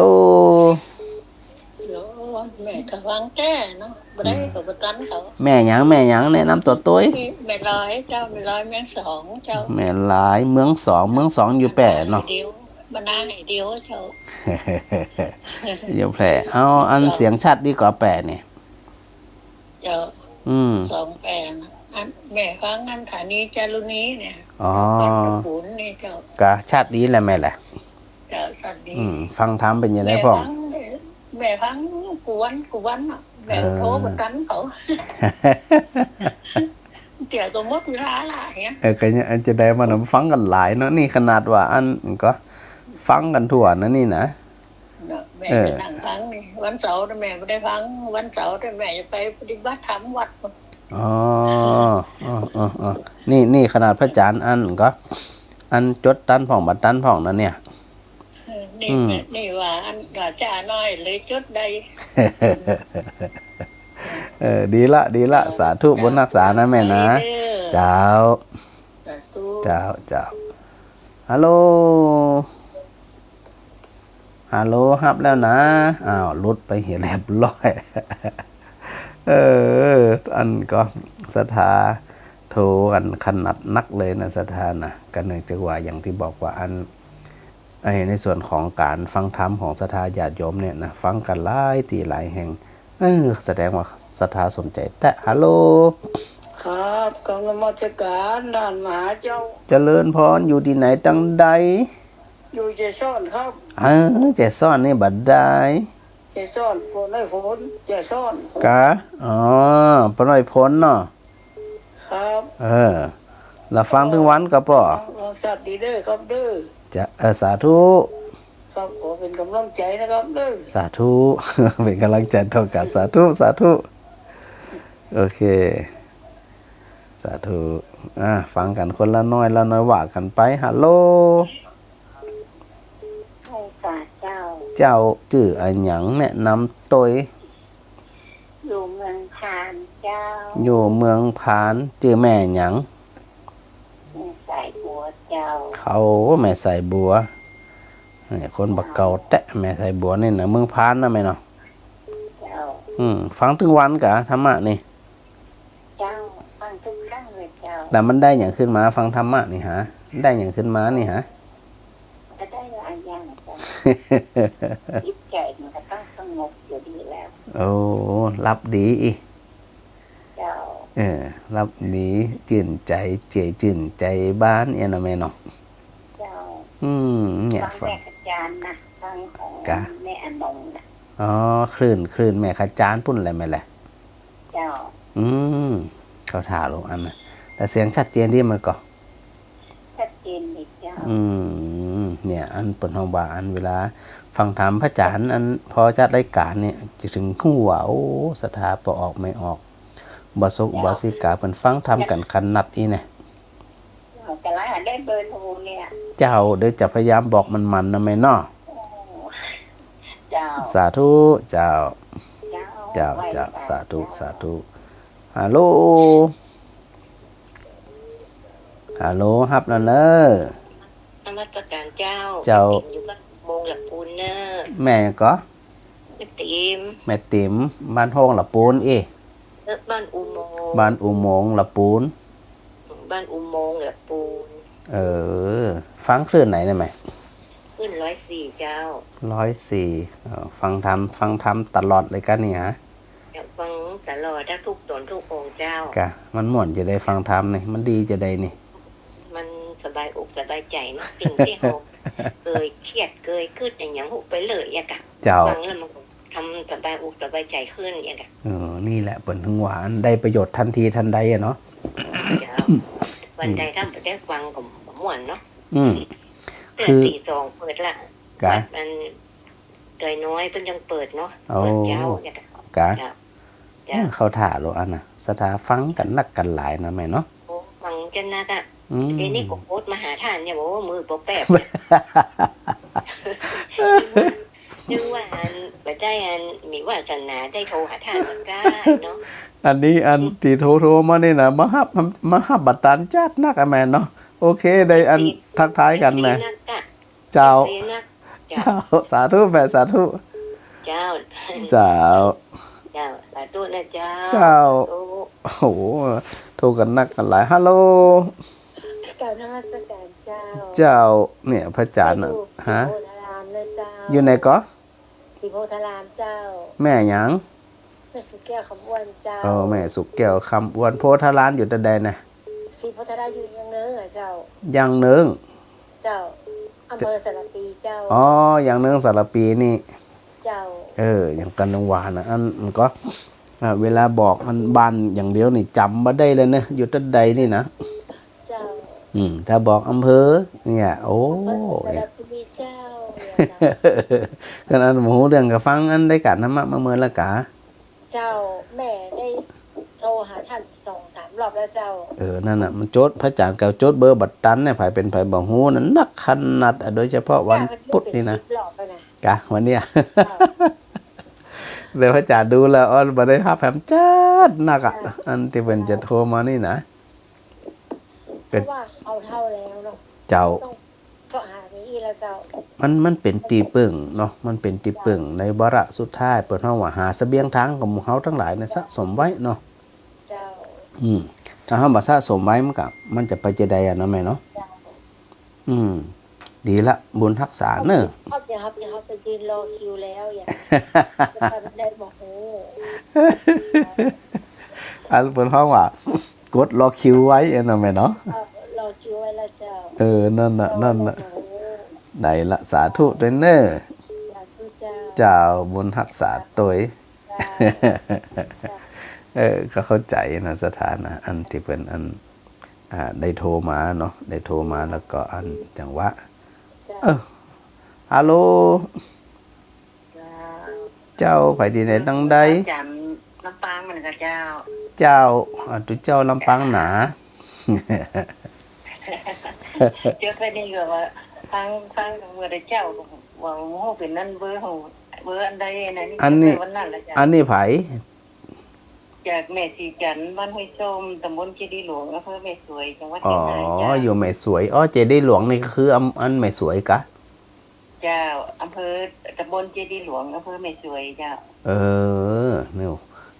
แถวนั้นเบิ่นยังมาฟังถามกันแตะกันว่าฮะถึงแม่ขจานถึงแม่สวยถึงอันก็วังเหนือ เมืองปานนี่นะปัตตะโรยฟังทำขนาดนักเลย ฟังกูตนกูองค์นะเจ้าฟังจากบ้านธรรมะมันคือสาระดีเนาะฟังธรรมกับมันม่วนอกม่วนใจน้อยนอนรับดีหน่อย เจ้าอันเกิดจากการปล่อยวางใด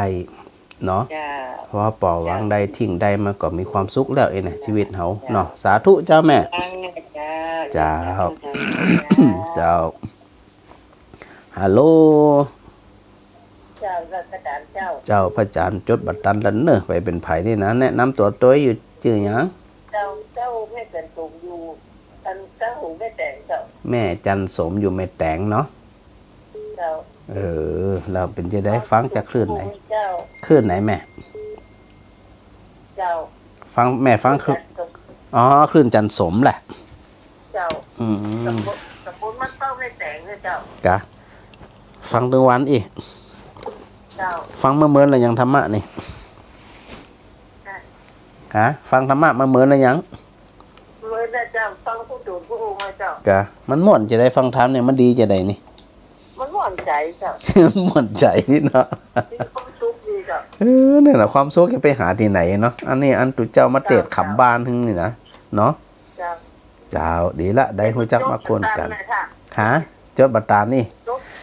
จดเบอร์บัตรตันไม่นี่ยังแควนเลยจุดตันเลย แต่เดี๋ยวพระอาจารย์จะหาจังหวะบอกไปเรื่อยๆสาธุแม่สาธุ เจ้า เนี่ยมีโอกาสใดอันนี้ก็ เจ้า เจ้าเนี่ยนะศรัทธาใดอันก็ได้โทรได้จ่าได้อุมนได้จ่ากันสาธุเจ้า เจ้า เจ้านะโมทนาที่อันศรัทธาได้ฟังรายการแล้วก็โทรมาทักทายปราศัยแล้วจะไปลืมนะมีอันอย่างก็อันถามกันตัวเองนะถามปัญหาถามกันตัวว่ามันจะได้เป็นจะได้เองนะแม่นะได้หูจักอูจาพูดคุยกันเนี่ยเนาะเราจะได้หูว่ามันเป็นจะได้เราเป็นประโยชน์ถึงคนถามตัวเป็นประโยชน์กับอันก็คนที่เปิดฟังตัวเองนะแม่นะเนาะสาธุเจ้าสาธุฮัลโหล เป็นสัตว์เจ้าแล้วนะ เจ้า จากตะโงเจ้า เจ้าไผก็เดี๋ยวแม่ก็ ยังไม่แต่ทอง โอเคเจ้าบันโฮงเจ้า บ้านโคงกับปูน กะฟังถึงวันอีก ทองจังหวัดเจ้าต้องสูงพระองค์เลยเจ้า เข้าท่ารู้อันน่ะบันโฮงนี่ จะต้องตื่นแล้วเจ้า ตั้งแต่ตี 3เลยกะ เจ้า เข้าท่า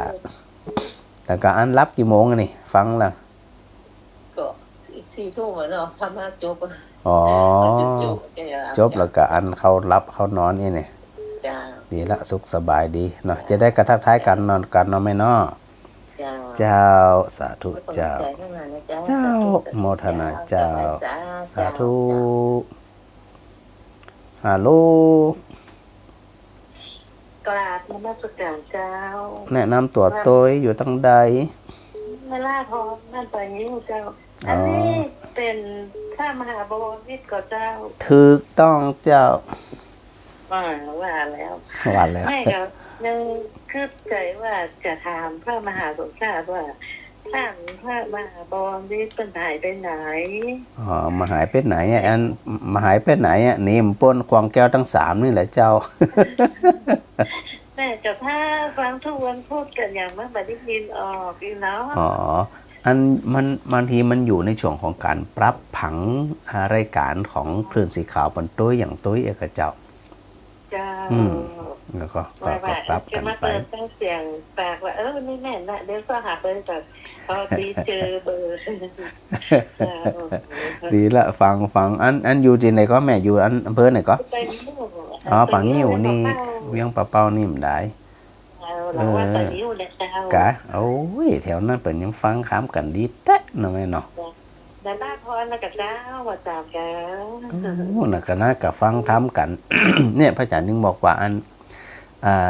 เวลาตุเจ้าออกรายการสถานียุการอย่างการเนี่ยสถาเป็นฟังอย่างนั้นฟังว่าแสดงว่ามันมีประโยชน์นะแม่เนาะ เจ้า มันบักเครียดดีนะ มันแบบเตี้ยเนาะมันเป็นที่สนใจนะเจ้า อย่าง น่ะ ทุก รับ อย่างคิดที่ดีเจ้า เจ้ารับกำม่วนกินกับล้ำเนี่ยนะ โอ้เจ้าแม่ก็เป็นแบบสบายมาก็ย้อนทำมาเนี่ยอยู่ที่ในอกในใจเนาะ โอ้ดีขนาดเนี่ยได้รับผลเลยเนาะสาธุเจ้า โอ้เจ้า สาธุบุญรักษาเนอ โอ้เจ้า สาธุสาธุ เจ้า เจ้า พระอาจารย์ฮับอันยังฮัลโหลนั่นฮับไผ่แล้วทีนี่ฮัลโหล ไม่สาเจ้า เจ้า แม่บัวลอยเจ้า แม่ยังก็ แม่บัวลอยเจ้า อยู่ตั้งใดก็ จากก็อำเภอแม่สวยจังหวัดเชียงรายเจ้า เนี่ยแถวนั้นเปิ่นยังมาฟังธรรมะกันดีแต่ โอ้ฟังตั้งแต่ได้หมดเรามาละเจ้า กะ เจ้าเป็นกระดูกทับเส้นแล้วก็เป็นคือทอบเจ้าไปวัดกับบันไดเจ้าเอานั่งทำคำสอนเนี่ยเจ้าฟังวัดเป็นวัดเจ้า เจ้าโอ้ยเนี่ยอันเนี่ยพระอาจารย์นึงว่าเนี่ยโดยที่สุดแล้วเนี่ยนะใจเฮาต้องอันน่ะจะเป็นที่เพิงใดเนาะ เจ้า แล้วก็ฟังธรรมแล้วก็เอามาคิดพิจารณาแล้วก็เอามาปรับให้จิตใจของเขาเนี่ยมีความสุขแจ่มใสเบิกบานนะ เจ้า เนี่ยสาธุ ฟังธรรมอาจารย์แค่ดีใจแต่น้อยเจ้า ฟังกูต้นกูองค์อาจารย์สมศาสตร์ก็ฟังอยู่ตลอดอาจารย์ที่จัดรายการก็ฟังทุกคนทุกองค์เจ้า บุญรักษานะแม่นะ เจ้า สาธุเจ้าโอ้ฟังกันนักกันหลายฮัลโหล กลับไปเจ้าเจ้าหาข้าวเจ้า เจ้าฟังที่ไหนจังได้ไผที่ไหนแนะนำตัวโตย แม่เจนกีฬามันปีนอำเภอดอกคำใต้จังหวัดพะเยาเจ้า อ๋อแม่เจนจิรา ดอกคำไตไผ่เหงา ฟังจากคลื่นไหนแม่ ฟังจากคนฮักพะเยาเจ้า โอ้คนหักพะเยาสักคนมีอันก็อันมีคนฟังนักขนาดนี้อันนี้ มีคนฟังมากขนาดเจ้า แต่ก็โทรมาตามกันเจ้า ตอน ก็ ยั ฟั ง งมาเมื่อเหมือนกันนะฟังจุดผู้องค์เจ้า จะก็เหมือนหลายคนว่านะกะโกดจะประมือแป๊บมันถึงบัดตันนี่นะ เหมือนกันแม่ก็ของพระอาจารย์นี่ก็โทรแต่เจ้ามาแล้วตั้งแต่ยกโอ้ธรรมะพุทธกำลังวันที่เดียวนี้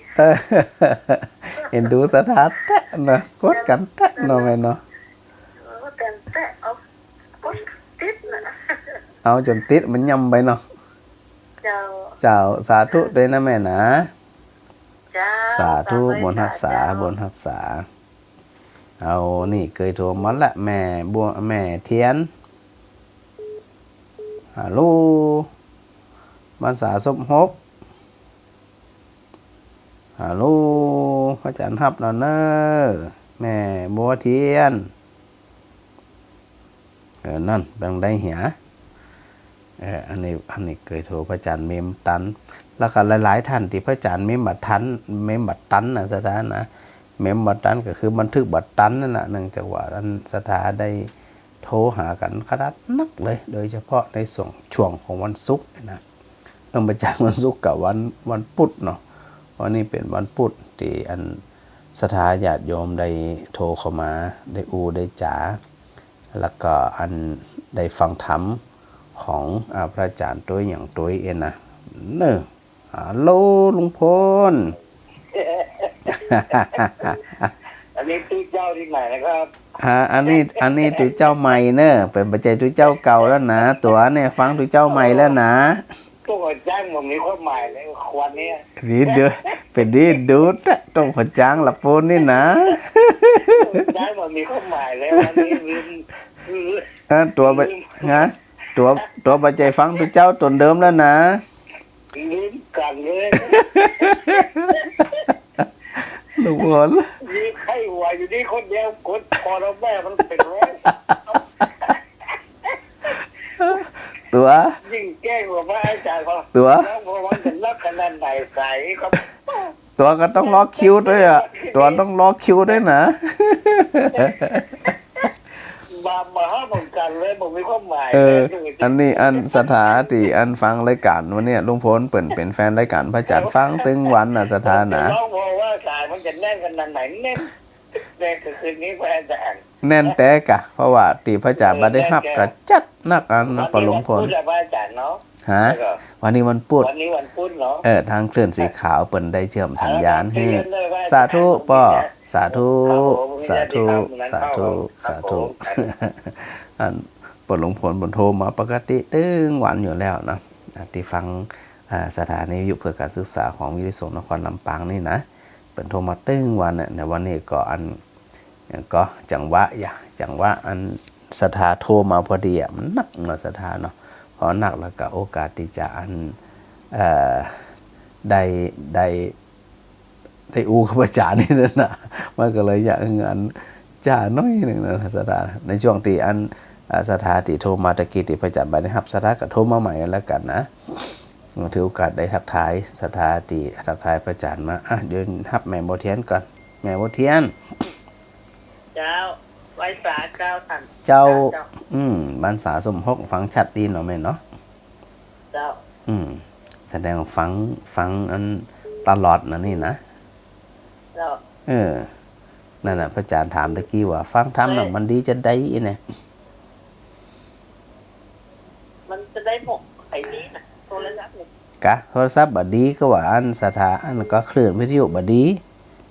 ตื่นวิทยุตัวจะมาโซซ่า พระอาจารย์อันแนะนำมาไปอันปุ่นหลังอันบ้านแม่โบเทียนภาษาสมโภคอยู่ใกล้แม่น้ำวังจุ่มแม่น้ำวังเลยมันยำไป แน่ ไม่ยังปล้นปลาเหลืออีเนี่ย หนังปลมปลเลียวันได้บัดได้ฟังหมดบอกมีความสุขนะ คือมันจะอีอันสถานีวิทยุ ไปนอนโรงพยาบาล2 คืนก็ กะ คือเติงหาวิทยุ น่ะเกิดเตือง ท เนี่ยเปิดทุกห้องว่าอันจิตใจใฝ่ธรรมมีคำอยู่ในใจเนี่ยมันเนี่ยมีความสุขไง เจ้า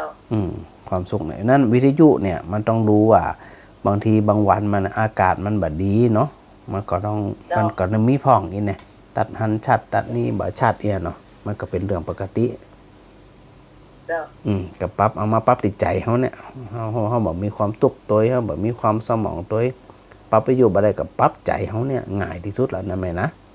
เจ้า เจ้าเป็นกำลังใจเน้อสุขภาพแข็งแรงนะแม่นะ กำลังใจ เจ้าสาธุสาธุสาธุเจ้า สาธุสาธุ สาธุเนี่ยพระอาจารย์อันตั้งแจห่มกาตั้งสาสมภพกาเนี่ยผมมีฟังรายการธรรมะอยู่นะนึงคิดบ่ออกว่าตั้งแต่จัดรายการมาเนี่ยบ่ได้ยินสถาบันแป่นเนี่ยนะ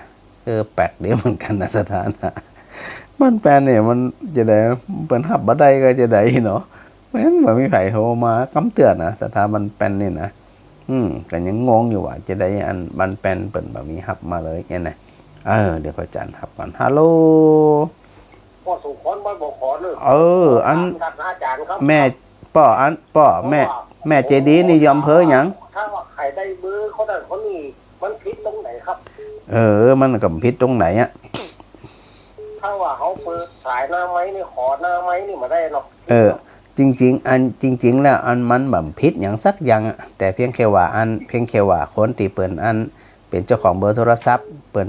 จะได้แค่นั้นอ่ะป่อมีผิดมีถูกหยังอ่ะ ถ้าว่าได้โทรศัพท์เลยเอาบ่ต้องชื่อดีกว่านี่ ก็เอาไปจุ่มน้ำอีเอาไปจุ่มน้ำอี จุ่มน้ำบ่ต้องชื่อเสียงต่าง จุ่ม เอาแต่ถือแค่นี้อาจารย์ มันเพราะว่าผมคือกำลังใจขึ้นสีขาวทุกคนใจ สาธุ แม่นั่นแม่นี่ไว้เนี่ยเขาก็คือกำลังใจขึ้น ดีกะ ขาวเนาะ ดีกะ มันมีชื่อสำคัญด้วยกันเนี่ย เอ มัน อ บอกคิดตรงไหนนะผม เอ ว่า อบ่ผิดอ่ะ มันคือกำลังใจขึ้นสีขาวทุกคนนะ ดีละดีละ กำลังใจหลายที่หลายท่านนะครับ โอ้ได้ฟังอีกก็สุขใจละป่อสาธุสาธุสาธุ มีความสุขใจกันละเนาะแม่อ้อยนั่นไปละเดี๋ยวพระอาจารย์ได้โอกาสได้ทักทายกับสถาติตักพระอาจารย์มาในส่วนของ Facebook ไลฟ์ตัวนะคณะติสถาติจะโทรเดี๋ยวบอกเบอร์ก่อนหลายท่านจดบัตรตันนะฮะเบอร์พระอาจารย์บอกเร็วเป็นหน่อยเนี่ยเนาะ086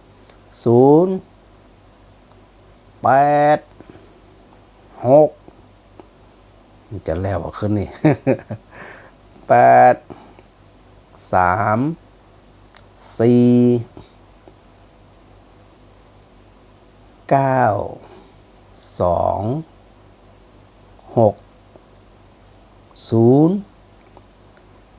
ฟาร์มกำนะ เด็กที่ออก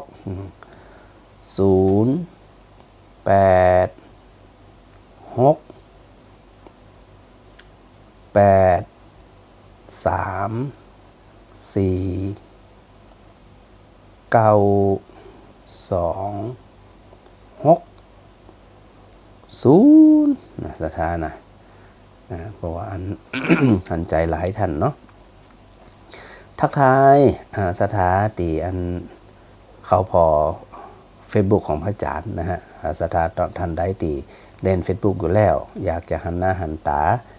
อยากจะรับฟังรับชมก็สามารถอันพิมพ์ได้นะสถานะค้นหาคำว่าพระมหาบวรวิทย์รัตนโชโตเนี่ยปะกันแน่นอนนะสถาบ่ต้องจุดถูกกับปะกันแล้วนะ ฮัลโหล อาจารย์ แม่กิงแก้ว เจ้า ตัวบุญอยู่บ้านป่าจ้ำอยู่ใกล้ฮะน่ะวันนี้เสาเก่าไปว่ะ เจ้า เสาเก่าไปปลูกป่าด้วยกันก็ เจ้าแม่ให้กำลังใจแน่ นั่นแหละตัวอยู่ใกล้ขนาดอาหารเลยนะ เจ้าฟังงานธรรมะไอ้แม่ก็สบายใจแต่วันนี้ฟังแต่วันน่ะ ดีละ อันนี่ก็ว่าเปิ่นไปปลูกต้นไม้ต้นอย่างนี้อาจจะไม่ได้ไป บ่เป็นหยัง เจ้า เอาสะดวกว่าแม่เอาสะดวกว่า เจ้าด่าโอ้ก็แม่แสงล่าว่าเขาบันไปอ่ะเนาะไม่ได้ไปอ่ะเจ้า เจ้าเป็นหยังส่งกำลังใจมา แม่ให้กำลังใจพระอาจารย์เนอะ เจ้าสาธุเจ้า ทุกอย่างทุก สาธุสาธุเจ้าสาธุ เจ้า เจ้า แม่เทียน กำลังใจพระอาจารย์เนอะ เจ้าสา แม่ ธุ แม่เทียน จ้าเข้าไปสาเจ้าท่านพระอาจารย์ เจ้า วันนี้โทษได้ขนาดเนอะ โอ้ขนาดนักนะวันนี้นะ เจ้า ถือโอกาสทักทายกันคนละเล็กละน้อยเอียกะเนาะ เจ้า เจ้าสาธุฮะ เจ้าโอ้โทษเห็นด้วยเตอผ่านดอกแล้ว โอเค อาจารย์ก็จะบวชเต้ดังไข่หัวในปัจจุบันจ้าพระอาจารย์ สาธุสาธุ เจ้าไว้สาเจ้า เจ้า มีกำลังใจ สาธุ เจ้า ฮัลโหล เอา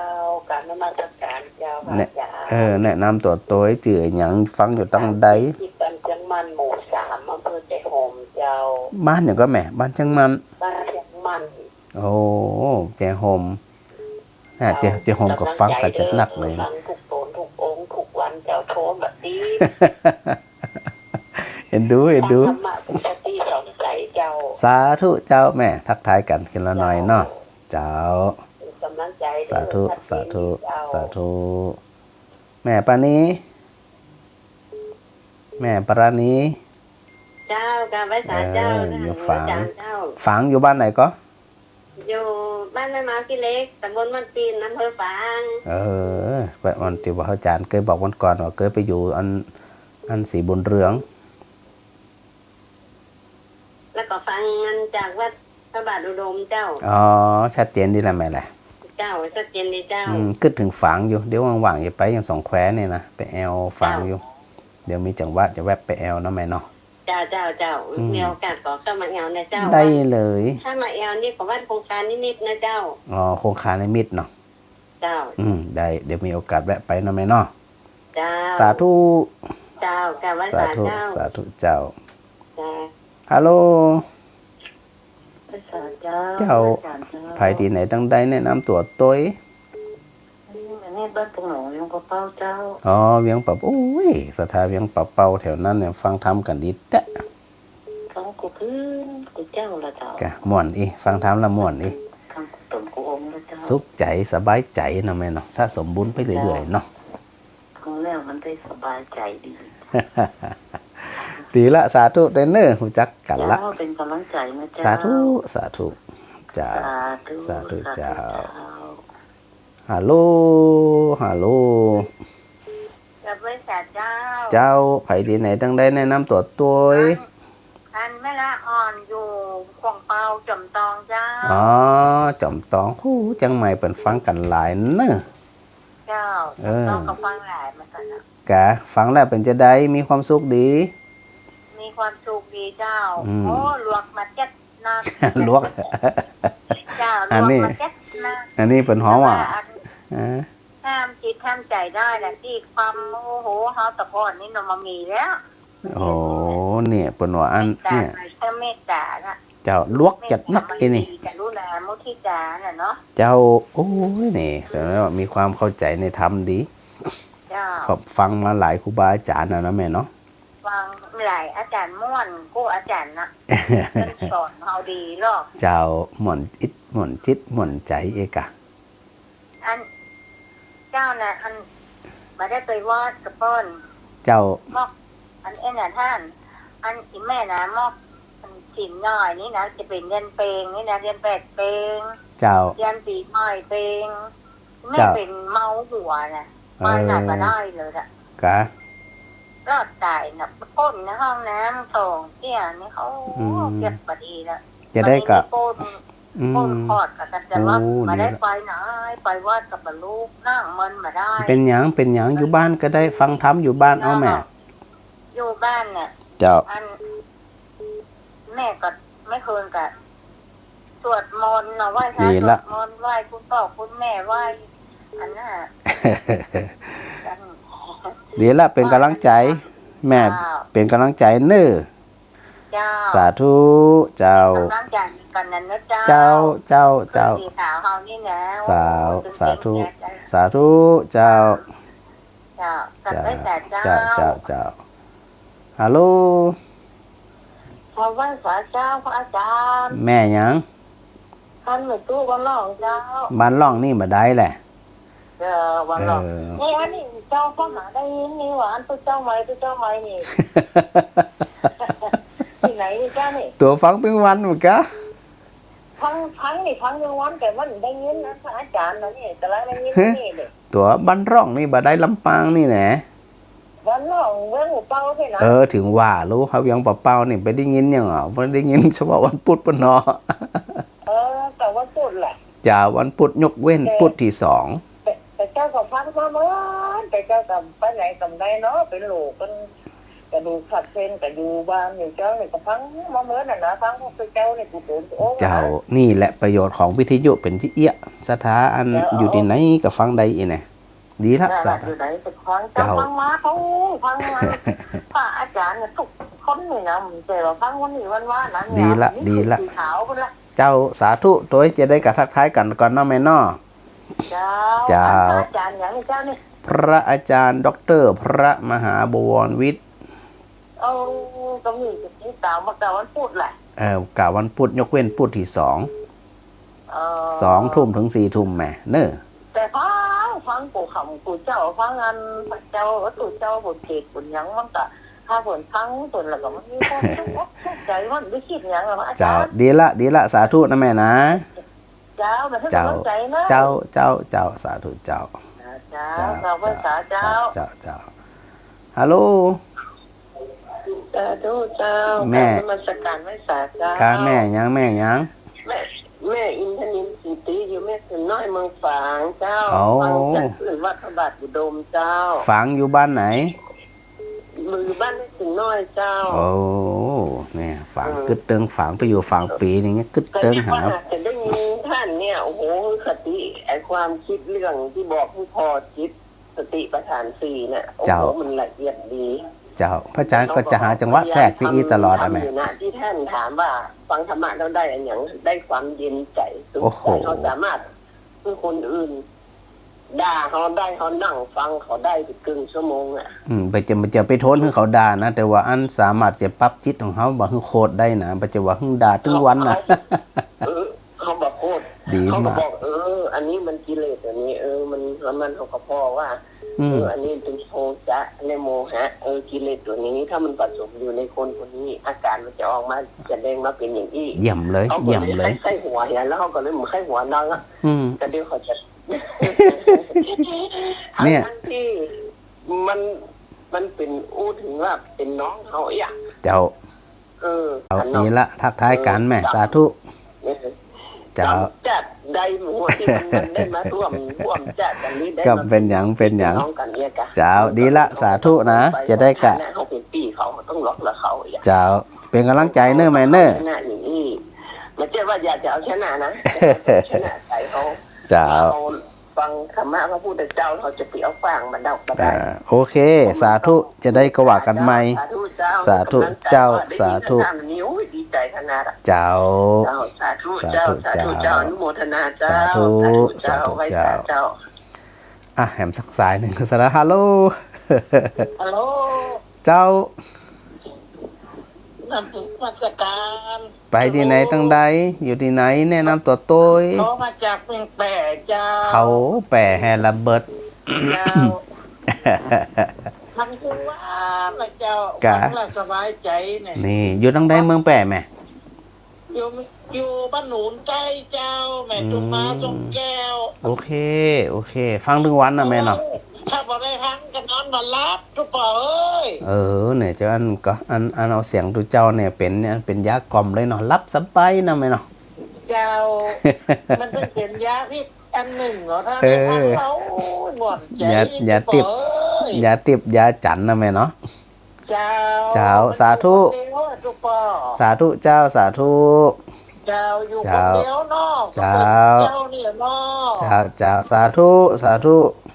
เจ้า เจ้า ทั้งกลางวันน่ะเจ้า เจ้า โอเคแหมสายสุดท้ายอ่ะฮัลโหลไผที่ไหนตั้งใดใจใจ ฮัลโหลอันแม่หยังอยู่ที่ไหนแนะนำตัวเลยนั่นฮัลโหล เจ้า เจ้า แม่รันมันต่างโอ้เจ้า ปางมาโอกะอยู่นี่มาได้ปางมาโอฟังมัน